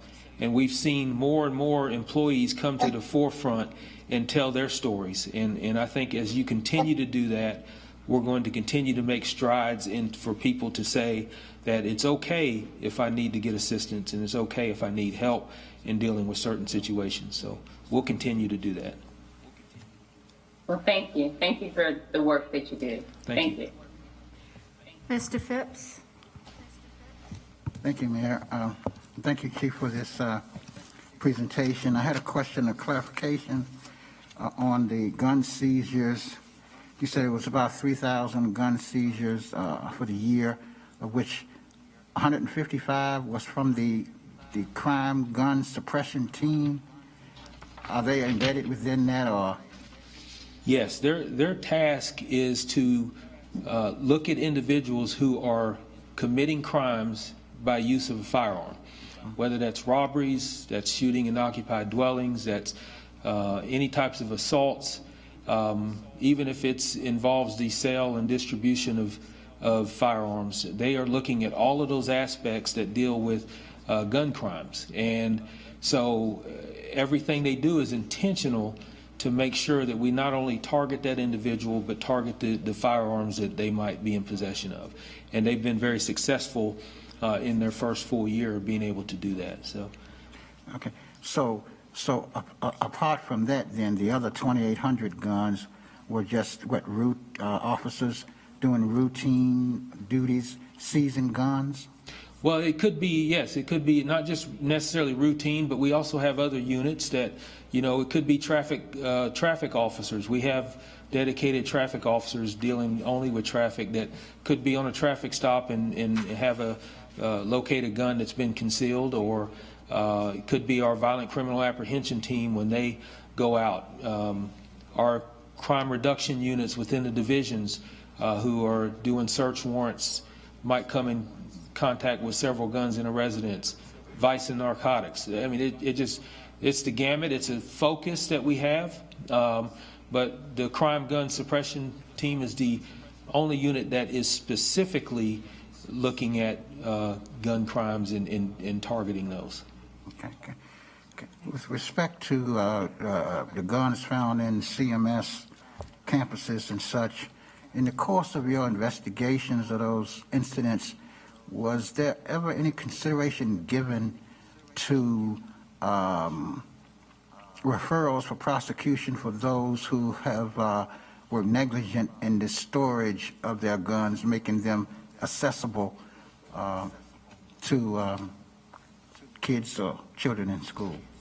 Yes, and we have had charges to where people have not secured their firearms and made them accessible for a minor to get them. We actually had a meeting before the close of last year to be even more intentional about that when we have someone in the schools with a firearm. I will tell you that a lot of the firearms that we see in schools are not necessarily coming from the juvenile's residence. And it's scary to me that, like I mentioned earlier, that a young 13, 14, 15-year-old could have access and make a few phone calls and have access to a firearm. So as they look at as we go through the educational process that we're going to be looking at this year, and one part of that education is to let family members and parents know that if your child gets a firearm from your residence and brings it to school and you failed to secure that firearm and giving them access to it, then yes, we will be looking at charges for that parent or guardian. Okay. My final question is, I know in the past there have been some talk, even during the time when Mr. Putney was here, about the possibility of realigning some of our service divisions, like large ones like University City, the South Division, in terms of reducing the service area and coverage so response times can be enhanced. Will that be something, will that be a focus of this year? Can we expect some movement on that this year? I wish I could say yes. I'm ready to do that tomorrow. I just don't have the staffing. When you're looking at anywhere from 150 to 200 vacancies at any given time, I can't create another division until I can fill those positions. So as we look at the heavy attrition rates that we're going to be seeing over the next 2 to 3 years, we have to be able to keep up with that, which is one of the reasons why we're so strongly on our digital campaign, recruiting campaign, that we have to start bringing people in, because over the next few years we're going to see a higher rate of people retiring, because in the early 90s we had an increase of officers of about 125. Back then there was not an issue to hire good candidates. Right now it's more of a challenge to hire those good candidates, and so we need to make sure we get them lined up out the door so that they want to be a part of CMPD. So if I had the staffing, if I was at full staffing now, there's two things I would be doing, is creating those two divisions that you're talking about, because they're ready to go. The other thing I would be doing is coming to council for another 100 officers. Okay. So. Okay, thank you. I think I see smiles under those masks, right? All right, Mr. Bakari. Thanks. Just one point, and I appreciate the way you framed this, Chief, for the community, is as we've gotten to know these homicide numbers year over year, it's really important that we don't try to extrapolate trends that we see. As we've learned, a bullet 1 inch one way versus another is the difference between a homicide count and just a shooting. So understanding that, and I appreciate the way you frame that. And then secondly, I really appreciate the employee wellness approach. I know, as you know, there's a lot of challenge going on right now, and morale and employee kind of mentality is something that I think this bodes very well for. And I would also encourage you, as you come back to us, not only in the budget for headcount, we also see an aggressive approach for compensation and for raises, for the environment that they've been working in, as well as, you know, where we want to see ultimately a job of choice, right, that we've always said. So I would hope that would be a call to action, especially after the last very challenging 2 years that we see in this year's budget process. Yes. Thank you. All right. Chief, again, thank you. You've heard it from every council member that has spoken about this, and it's just, I want to say thank you to your team who had to listen to you receive all these accolades. Guys, we know who does the real work, so I just want you to know accolades to you. Madam Mayor, I'm going to hear it when we walk out the door, so that was unnecessary. Just making it easier for you, Chief. But again, I think that hands down, we really appreciate the work, the leadership, and every member of the department. Keep watch over Mia's family. Yes. I've talked to Brenton a couple of times, and he is so grateful for the support. He just said that it's been more than prayers. It has been real efforts that you guys have supported him, so thank you very much. Thank you. All right, we are going to go to our public hearings now, because we want to make sure that we have those that we scheduled on time. So we've done the consent agenda, and then we'll come back to the UDO, which I expect will take a little bit more time than what we have. So, Madam Clerk, do we have anyone signed up to speak on items 6, 7, or 8? All right, so we do have to take a motion for each of them separately. Do I have a motion to open and close the public hearing on the Kennington area voluntary annexation? So moved. Second. We have a motion and a second on that. Is there any discussion? And adopt the ordinance. And can I do an adoption in the same item? Okay. Motion to close the public hearing and adopt the ordinance. All right. We have a motion and a second. Is there any discussion? All right. We'll start with the roll call vote. Ms. Ajmira? Yes. Mr. Phipps? Yes. Mr. Winston? Yes. Mr. Bakari? Yes. Mr. Driggs? Yes. Mr. Eggleston? Yes. Mr. Graham? Yes. Ms. Johnson? Yes. Mr. Newton? Yes. Ms. Watlington? Yes. Mayor Pro Tem stepped out. There we are. So she's a yes as well. The next item is a public hearing and a decision on the Creekside Grove subdivision area voluntary annexation. Do I have a motion to open, close, and the public hearing and adopt the annexation ordinance? Motion to close the public hearing and adopt the ordinance. Second. All right. Any discussion on this one? If not, Ms. Ajmira? Yes. Mr. Phipps? Yes. Mr. Winston? Yes. Mr. Bakari? Yes. Mr. Driggs? Yes. Mr. Eggleston? Yes. Mr. Graham? Yes. Ms. Johnson? Yes. Mr. Newton? Yes. Ms. Watlington? Yes. Mayor Pro Tem? Yes. All right, that passes unanimously. The next item is a public hearing to close an unopened right-of-way off of Rocky River Road, parallel to Rockland Drive. Do I have a motion to open the public hearing, close the public hearing, and adopt the closure of this right-of-way? Motion to close the public hearing and adopt the ordinance. Second. All right. We have a motion and a second. Any discussion? Hearing none. Ms. Ajmira? Yes. Mr. Phipps? Yes. Mr. Winston? Yes. Mr. Bakari? Yes. Mr. Driggs? Sorry, yes. Mr. Eggleston? Yes. Mr. Graham? Stepped out. Oh, there you are. Ms. Johnson? Ms. Johnson? Yes. Mr. Newton? Yes. Ms. Watlington? Yes. Mayor Pro Tem? Yes. All right, let's now go. I believe Mr. Jones has at the place the city manager's report.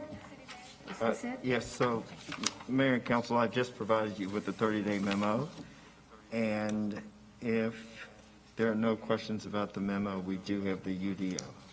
Okay, are there any questions on the 30-day memo? If you look, today we're covering January 10th, the 18th is a zoning meeting, and that will be virtual, and I will not be in attendance. Mayor Pro Tem will preside over that meeting, the 20th, virtually. January 24th. The meeting itself will be virtual? The meeting, well, if you want to come Oh, and hybrid, present, yeah. you can certainly come and be present in the space if you'd like to, in the building if you'd like to. Anything on the 24th? Okay, and then we go into February. I will be sending out a memo on the council committee reports. I've had some conversations with several council members with the idea that committees should get together and work on a work plan and have some real discussion about timelines and such. So I'll be sending something out this week on the process for that. But I know that several of committees have already scheduled meetings, so we'll keep going, no stopping. So with that, is there any other business to come before the council before we go back to the UDO? I had a question for the, Yes, Mr. Phipps? for the manager. I mean, looking at awareness here, I mean, Groundhog Day? I mean, You mean, what's up with that? what, is February 7th Groundhog Day? Second. What's up with Groundhog Day? Oh. Oh. Just I make the always watch motion, movie. Phipps. I always watch the movie Groundhog Day on Groundhog Day, so that will be our celebration. Okay, with that. Okay, you see all of the other events that are occurring and taking place. All right, with that, we're going to go to the UDO, and I believe, Mr. Jones, turn it back over to you. We'll turn it right back over to Allison. Great. Good evening, Mayor, Manager, members of council. I'm here to give you a brief UDO update. I've got Laura Harmon, who's the project manager of this, online as well to answer questions. Next slide.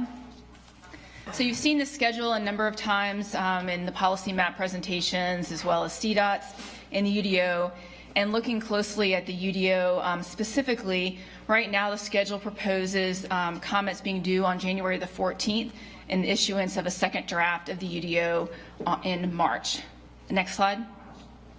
So I wanted to talk a little bit about what we've been hearing. So in the beginning, it was really just feedback about the process, questions that were unrelated to the UDO.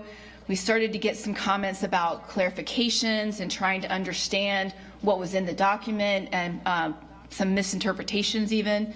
And it's really only recently that we've really started to understand what are the true issues that we need to talk with the community about. And so some of these items that have come up have been related to short-term rentals, the transportation standards that are being brought forward by CDOT, the industrial block lengths, adaptive reuse. And the UDO is a highly technical document. It's regulatory. It takes time to really understand the contents. So this isn't surprising, but we really are just now starting to have the really important conversations. Next slide.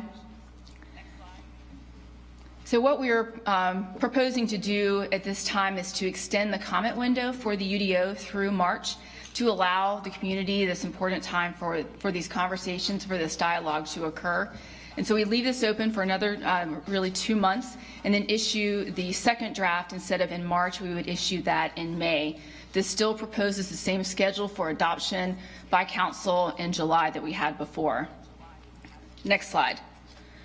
So what this will allow us to do is to have more community conversations. I think a number of you have brought forward some ideas for engagement to us in prior presentations, and so we've been working with corporate communications on how we might be able to expand our reach and reach more people about the contents of the UDO. It will allow us time to have more virtual conversations, which I'm going to talk about a little bit more on the next slide. We've been having conversations with various stakeholders, but these really have been recent and very early. So this is when the development community with Sustain Charlotte have a meeting with the Community Benefits Coalition. So a lot of different folks that are interested in understanding what the UDO is about and to be able to shape what the contents are. We'd like to have some topic-specific council engagement sessions. I've talked with several of you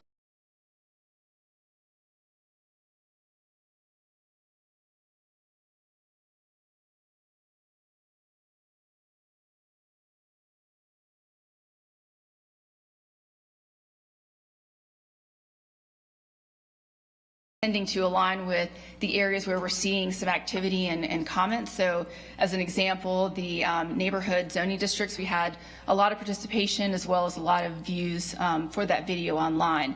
And so what we'd like to do is revisit those topics that had a lot of participation and where the conversation is still ongoing.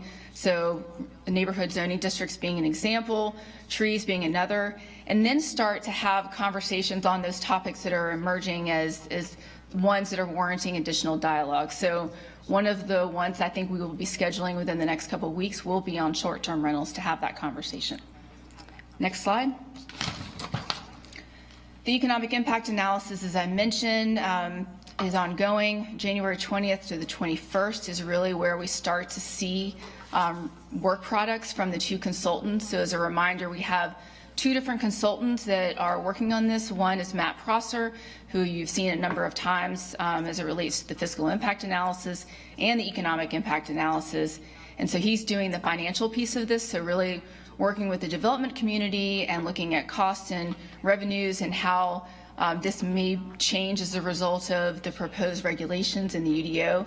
But then we also have a site designer that's working with Matt Prosser, and he will be really helpful to create these 3D visualizations of what could be built under the proposed regulations and really do that fit test. So when we've heard concerns about, well, you're making the footprint smaller because of the additional sidewalks and the trees, he can really test those theories to see what those sites will look like on the ground as part of the UDO regulations. So the focus groups are there over on the right. Neighborhood 1 is really that low density residential focus group. We've got centers in neighborhood 2, that's your more high rise, high density parts of our community. Commercial is that sort of more suburban type of commercial development. Manufacturing and logistics are mixed with innovative mixed use. And then the last two are a little bit different than the others, so they will have some flavor of financial analysis, but the affordable housing is certainly will be a component of any residential discussion. But we're also asking that particular group to look through the UDO and see, are there opportunities where we might be able to provide flexibility or waivers on certain design elements that may help those kinds of projects, as well as just inform how we might be able to incentivize this and really better position ourselves to have more affordable housing in our community. And then the adaptive reuse, that came as a suggestion from the November kickoff meeting, that the UDO was potentially limiting the reuse of buildings. I think that's a little bit of a misinterpretation because the regulations that are proposed apply to new buildings and not necessarily the buildings that are there today, but certainly want to make sure that we're not creating any barriers to protect and preserve some of our existing buildings. And so that's a separate work group. Next slide. So published today are the comments that we've received thus far on the UDO. So if you go to charlotteudo.org, there's a button at the top that says public comments. And so you can start to see what people are saying. So we've received somewhere, I think, north of 500 comments thus far, but there's lots of additional. Each comment often has a multitude of pieces to it. So we will start posting those weekly. And then we will begin in the next couple weeks to provide both responses and acknowledgments to what we're seeing about every 2 weeks. And so sometimes those are situations where someone's asking, where is this use allowed? And we'll be able to answer that question specifically. Or if they ask something that might warrant follow-up, then we reach out to them and then post something on that response at a later time. But there are going to be areas where there's an acknowledgement that we need to have further discussion. So all the comments that we've gotten on short-term rentals, we clearly don't have the answer to what that will look like in subsequent drafts of the UDO because we need to talk to you all and the community more on that particular subject. So we will acknowledge how we'll be addressing that, how we'll be having that dialogue with the community and talking with them and mentioning the virtual conversations as well as the videos that will be posted after those conversations occur. Next slide. So just to wrap up, just an overview of the key scheduled dates. So we released the draft in October, and so now we will accept comments through March the 18th on that first draft. And during that time period between now and when the next draft comes out in May, we will start providing those responses, as I mentioned, online for people to review so they have an advance understanding of how we've addressed those. And as we get close to that draft, we will also begin having virtual conversations where this is appropriate, saying this is how this particular topic will be addressed in the future draft that will come out in May. So our virtual conversations may evolve over time to be more informative and provide us a preview of what will ultimately be in the May draft. So the May draft will be the second one. We are anticipating right now having a public hearing in June, planning committee recommendation also that month, providing an adoption draft in July, and looking to council for UDO adoption in July. And with that, that is the end of the presentation. I'm happy to answer any questions. All right, I'm sure that we'll continue to have the robust discussion. I'm going to start with the Mayor Pro Tem, followed by Mr. Driggs. Thank you, Madam Mayor, and thank you, Allison. On this schedule time frame here, well, let me just say this differently. What's the best way to have, to elevate concerns that are more philosophical or, you know, sort of not necessarily, well, I'll give you an example. I'm sorry. If I have concerns about how you measure density with, and for example, structures versus units in N1, when is the right time to really have that conversation and in a way that other colleagues or council members can hear it? Because I think that there are particular issues and short-term rentals, trees that are going, that we don't want to get all the way to July and have them come up and potentially sink our timeline on getting the UDO approved. So what's the sweet spot of being able to have those conversations and still have an opportunity to potentially make changes to the UDO that would reflect maybe what council is going to want to do ultimately in July? Sure, I'd say right now, I mean, we want to have those conversations now, and so that we can understand where we might need to have additional dialogue or conversations with you all. So please bring forward those topics now so that we can have the time to work through potential solutions rather than, as you're saying, like find out about those as we get closer to adoption. And I know that you're setting up individual appointments with council members, and I get that that's probably easier, but my concern about that is that I think somehow there's got to be a way to share all those comments with all council members, because again, we don't want it to hit people's radars in June or July. But, you know, one of them that I'm going to be very concerned about is that density measure, because it could be appropriate on one parcel or area that's zone N1 that's on a road or in a corridor where we know we're going to get improvements to public transportation, or we're very hopeful, but it could also be in a corridor like a Providence Road where there's no help coming at all. And so I have concerns right now through the rezoning process. We're able to make those decisions based on where the location is, but that's going to be taken away from us. So that's where my focus is, and I hope we have a way that we can do this as a council so that we can get into the meat of it right now and not later in the summer. Sure, and the density question has come up before, and I think that's something that we need to talk about on the UDO team a little bit, but there's also a component of that that's part of the policy map. And so the policy map is really talking about, you know, the different types of places and where they occur. So it's really going to be in both places. That's even more so why I say now, is because you've got both an opportunity to really connect both of those initiatives. Definitely, and that's why I get a little bit, I jump between mapping and UDO because it is so critical. They are tied together, and when you look at the map, those questions do come up because of where our transit corridors are. Sure. So I think, you know, probably starting with the map, but then I think there are specific density questions that have come up as it relates to the UDO. Okay. Thanks, Allison. I'll circle back with you. I wanted to check in. Mayor Pro Tem, were you actually saying what is the process for communicating the one-on-one meetings, highlights, or issues that are raised in those individual meetings? Well, yes, because I had sent a response saying I would have preferred to have the meetings with other council members, because I think then I hear what other people have concerns about and they hear what I'm concerned about. If we're not going to do it that way, that's fine.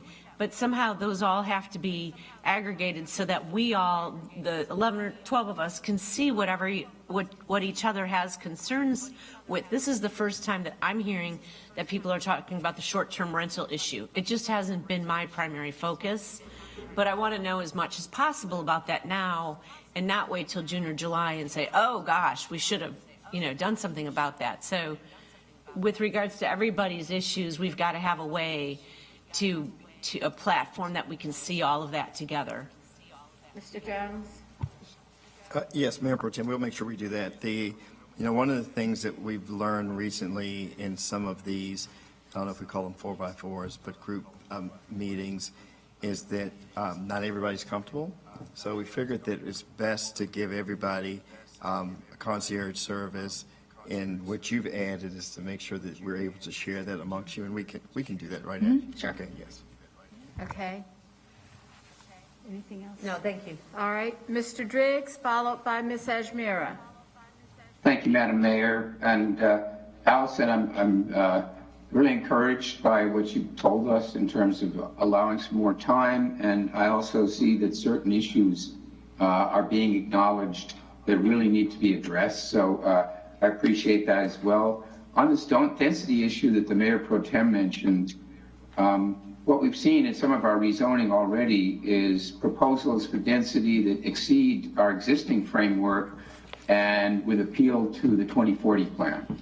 And, we're going to need to define exactly what kind of density the 2040 plan has in mind, so we don't end up issuing this carte blanche for high density development without reference to the surroundings. And I think I'm wrestling with a tough rezoning petition right now that proposes density of about 25 units per acre in the middle of a single-family environment in connection with schools. So I think it does help if we're clear about what our density goals mean in terms of the policy map and the various place types. The question I had for you, Allison, was when the UDO is adopted, we're not done at that point, right? And I think you had mentioned to me there's a sort of another round or more work that then gets into a different level of detail, I guess is a way to put it. So, and that's important because people shouldn't think that once this thing is passed, we are in a mode where all we're doing is making repairs. There is actually more work that will be done, if I understand it correctly, to fully implement and get the area plans sorted out and more specific decisions made about locations. Am I right about that? Yeah, so Alicia mentioned that earlier this evening. There is a community area planning process that team will begin once the policy map is adopted, and so it will get more specific in terms of responding to individual community needs, and so that is a next phase of the comprehensive plan after the policy map. Right, because my concern is just it's really hard to write a set of rules that work everywhere. And the conditional rezoning process that we had gave us a means of kind of reacting to very specific circumstances in different locations. So I hope we'll have a process for recognizing those as we go forward. Thank you. All right, Ms. Ajmira, followed by Mr. Winston. Thank you, Madam Mayor. So I have shared some concerns that I have on tree ordinance, and as I reviewed our UDO, I have additional questions on short-term rentals, and I'm sure I'll be reviewing those with you, Allison, during our 101. But I'm particularly concerned about how a certain number of units will be allowed on a specific streets and how that would be managed. But I just wanted to give you a heads up that that's the question that I'll be raising during our 101 session. So far, all the feedback that you have received, do you see feedback from all sources, all various sources, or do you see more from short-term rental management companies, developers? I'm just trying to understand, are we getting diversity of feedback towards our UDO, while also acknowledging the fact that UDO is a very complex document?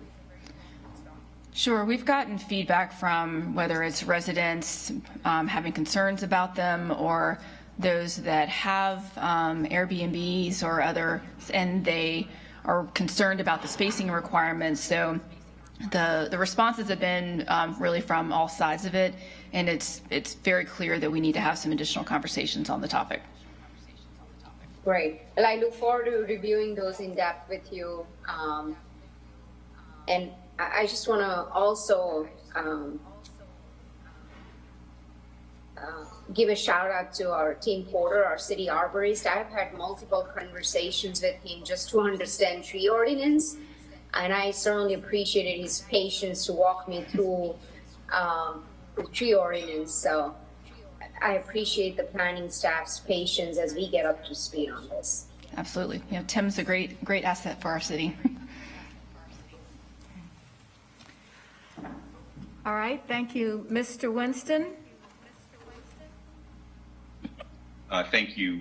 Again, I mentioned this during the policy map section of our meeting, but I think it's going to be very important that the planning staff, as well as Mr. Jones, I think with this UDO, and I hear this from my colleagues right now, you're going to have to make us experts, not just on this document, but again, how the public is going to interact with this document on a year-to-year basis. Us being existing, but also future councils and managers. Again, in the 2040 plan document, it suggested that the entire plan and the UDO would probably be looked at on a 4 to 5 year basis. So really kind of spelling out, kind of how we look at, for instance, our bond schedule, for example.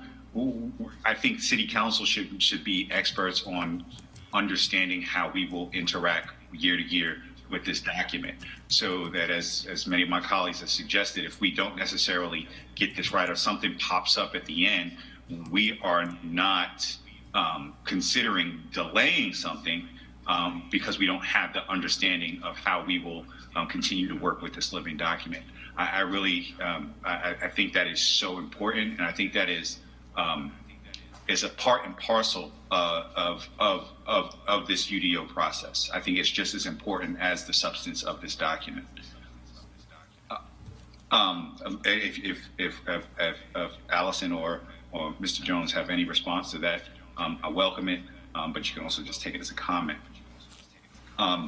But this short-term rentals topic that you brought up, I think this is a good example of why we need to know how to interact with this. I'd like to know more about how you're dealing with this topic, because while it's certainly an issue, I can't remember any data in the past 5 years that's been presented that shows that this has an overwhelming gravity on managing overall growth and development of the city. So I'd like to know how much bandwidth is it currently, or how much bandwidth does it seem like planning is going to have to commit to this topic, as well as, do you think this is crowding out any other topic that does have greater immediate significance to dealing with the growth and development of this city? Those are my 2 questions or comments. Thank you. Allison, I think if preparing to answer Mr. Winston's question on the magnitude of your work in the short-term rental, and is it pushing out anything that it's considered important? I would say to you, Mr. Winston, the state has a lot to do with short-term rentals, and my understanding is that they have asked New Bern and Wilmington to work with someone in the legislature to determine some type of legislative authority or what should be granted in legislative authority to communities, whether or not the state or the local level. They're doing a lot of work around this, and I think that there will be some oversight by the state, no matter what. So if it's in our UDO. That's a great point, Madam Mayor, because if that is where those discussions and that work needs to lie, maybe that's something for the intergovernmental committee versus the planning department who has to put together a UDO. So I don't want staff kind of chasing their tails because there's an organized I think they're already having to chase their tails because a lot of these things are coming through the Zoning Board of Adjustment. So that this is taking place. There is a real issue and workload for it. It's just depending on where it lands right now. But it is definitely an issue in a number of neighborhoods. So I don't know the answer. Maybe this is something that you wait, Allison, to give us a little bit more information on as we're going through this. Okay. All right. Mr. Winston, anything else? No, ma'am. Okay. Mr. Bakari. Thanks. Just dovetailing on something that Mayor Pro Tem said, I think it would be highly productive of us to figure out, well, the meetings and everything I think are important, but more importantly than that, structuring early and upfront maybe 3 tiers of topics for each council member, where there's nice to haves, there's things that are really important, and then there are showstoppers, right?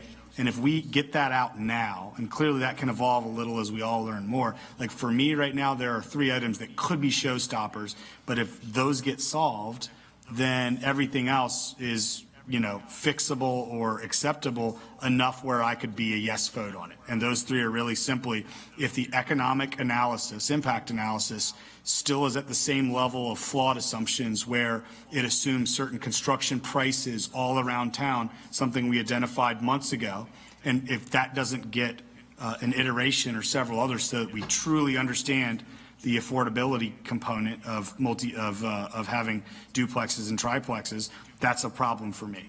The implementation of community benefit agreements.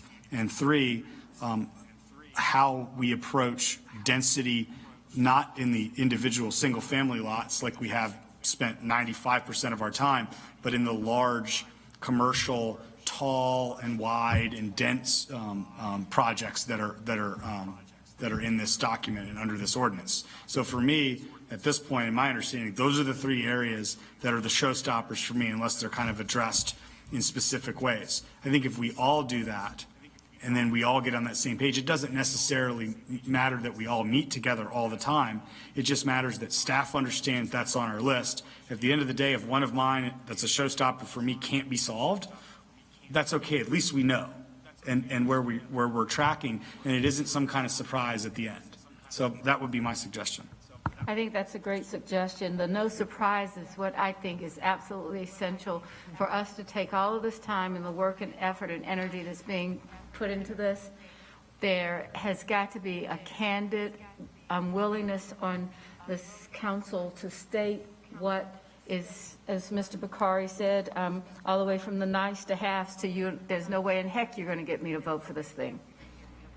Just whatever the metric is fine, but it has to be acknowledged now. It would be very, very difficult to come back after all of this community input and all of these people that are spending their hours and hours, neighborhood associations, community groups, individuals, developers, all of these interest groups out there, and for us not to be very clear about what would work for us to be able to support or not to support And furthermore, this effort. to be honest, I have so limited expectations and I see such limited value out of the community input just because it's all so either specific and industry insiders who are responding or general members of the community where they've never gone to school for planning, and it's just this huge thing. I would have much more value out of 12 people and their list of showstoppers and the community's opinion on those. rather than, I mean, because at that point, you're talking about binary options, right? Do you think X or Y will happen from your perspective, and what do you care? To me, that's where we're still negotiating and discussing, and to have that defined amongst all of us, I think, is a must-have, because we can skip a lot of the things that we went through last year just because we'll start them early and we'll put them on a piece of paper and we'll keep the goalpost where it is. But if we could figure out a way to get the community feedback on those items that we may very well have different issues with here on this body, I think that will be immensely important compared to some generic stats of how many people we ultimately touched and talked to. So you hear that, Allison? Yes. Okay. Does anyone else have a format or a way that they would see this process going to inform the staff about getting out your ideas and your opinions of what's important to you? Is there another idea out there in this group? If you don't think of it now, please either get it to Allison or Mr. Jones. Mr. Winston. Yeah, to that point, I pretty much agree with what Mr. Bakari said.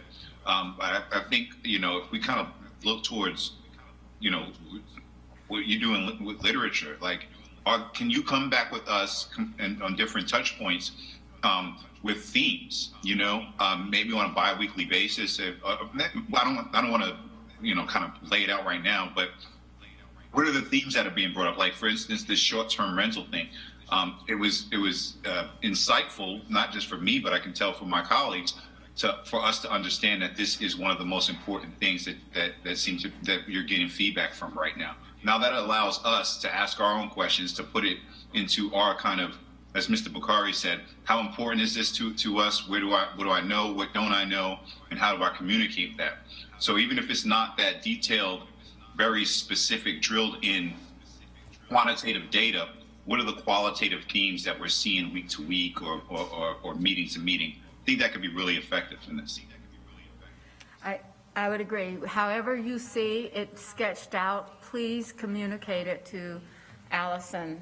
I think that's the most important part, and themes can be along with some of these definitions, how we do this and what they mean, because I want to make sure people have a thorough understanding. The only other thing that I wanted to mention is that both of these documents are in the Transportation and Planning Committee, and there will be a recommendation coming out of Transportation and Planning as a result of all of this discussion. And I know that you're meeting, every 2 hours? Yeah. 2 hours every week or every other week? Every month right now, but Every 2 month. to 3 hours. 2 to 3 hours in meetings. And so I think this is a great place for our information to land, so that the recommendation that comes out is something that everyone has had a chance to hear and see, because it will be a recommendation coming out of that committee for the council on the agenda at some point, or according to the dates that we have. Okay, anyone else? I don't have anyone else that I've noted for, Mr. Phipps. Yeah, I was surprised too that the short-term rental thing came up as a topic of real interest by the community. But one thing I wanted to know about the short-term rental, is that considered a commercial activity?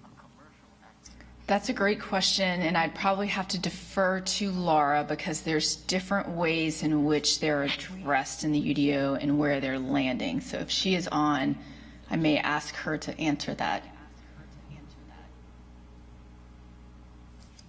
Yes, it would be considered a commercial use within these geographies. Okay. With that being said, then, because in those instances where you have homeowners associations with restrictive covenants, usually there is a covenant in there that properties are only be used for residential purposes. So if you have a situation where you got these short-term rentals, I mean, and then you have, the state or somebody looking into further regulating how they could be used. It could be a possibility then that the state could enact some laws that would supersede covenant and restrictions with respect to these short-term rentals. Is that a possibility? Laura?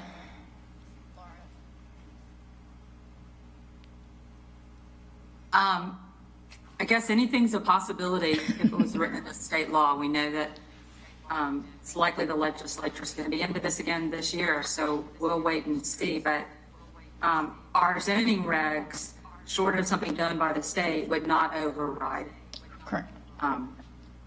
The restrictions of neighborhoods. Thank you. Now, with respect to heritage trees, I guess over the holidays, listening to the radio and reading the paper, was a lot of, kerfuffle that came about as a result of a permit that's needed, and the fact that it costs $1,000. Is that something? Is that true? I mean, $1,000 fee just to apply for someone to look at your heritage tree and give you some advice on it? I mean, is that, because right now I don't know if that's something that's going to, already it seems like it's, they're using that as an example of things that could be in the UDO that could pop up as surprises and maybe undermine what we're trying to do overall. So is that something that we're taking a look at to dispel, or is that something that's on the table for revision or whatever, or what? So there's a couple things and an opportunity for clarification, because how those fees are assessed depend on really if this is a commercial activity or if this is a homeowner. I will say that the protection of large trees is something that a lot of our peer cities currently do, and is something that Charlotte, this came about as a topic with the Tree Canopy Action Plan and a recommendation to focus on the preservation of large trees. So some of the mitigation fees in some of our peer cities are a lot higher than that particular number, and so we are lower than Atlanta and Nashville and DC in that particular area. But that heritage trees is a topic that has come up, certainly one that we are analyzing as part of the economic impact analysis. But wanting to clarify too that the heritage tree protection is for North Carolina native trees and they're 30 inches or greater, which is a really large tree. And so I think Atlanta regulates them, I think it's either 4 inches or 6 inches. So it's a lot. We're really trying to focus on that long-standing, natural, large trees that we have in our community. But again, that's the topic that we've heard a lot about, and certainly one that we'll have more discussion about. I was surprised to learn that that 65%, I guess, of our tree canopy loss is due to private property owners or whatever. 65% of the canopy loss has occurred in our backyards. Right, and I thought it was for all this development we were doing, but I can recall in my subdivision at least, each homeowner got 2 trees in the neighborhood. For their yards, and it's been quite a few that have been taken down by homeowners for various reasons, like interrupting with sidewalks or whatever. So has a consideration been made that when new subdivisions are built, that there are criteria for how trees are planted and how close they can be to houses and foundations and such as that, so as they mature and grow, that they won't become a problem? So those standards would be in our land development manual, and the tree guidelines will be updated once the UDO is adopted, but the very specifics on the exact dimensions and how the trees are planted, I'd have to follow back with you and get that info from Tim Porter. Okay, thank you. All right. Is there anyone else that would like to speak or address this? So with that, Allison, I hope that you feel like you have sufficient work to do. Yes, I do feel that way. I know you have sufficient work to do. I think there's been good discussion and good ideas to help not just the content and context, but the process as well. So with that, I don't believe we have a closed session tonight. Hearing none, I want everyone to thank everyone for joining us on our first business meeting of 2022, and look forward to the next opportunity that we have. Do we have a motion to adjourn this meeting? And we have a unanimous vote. Thank you very much. All right. Peace out.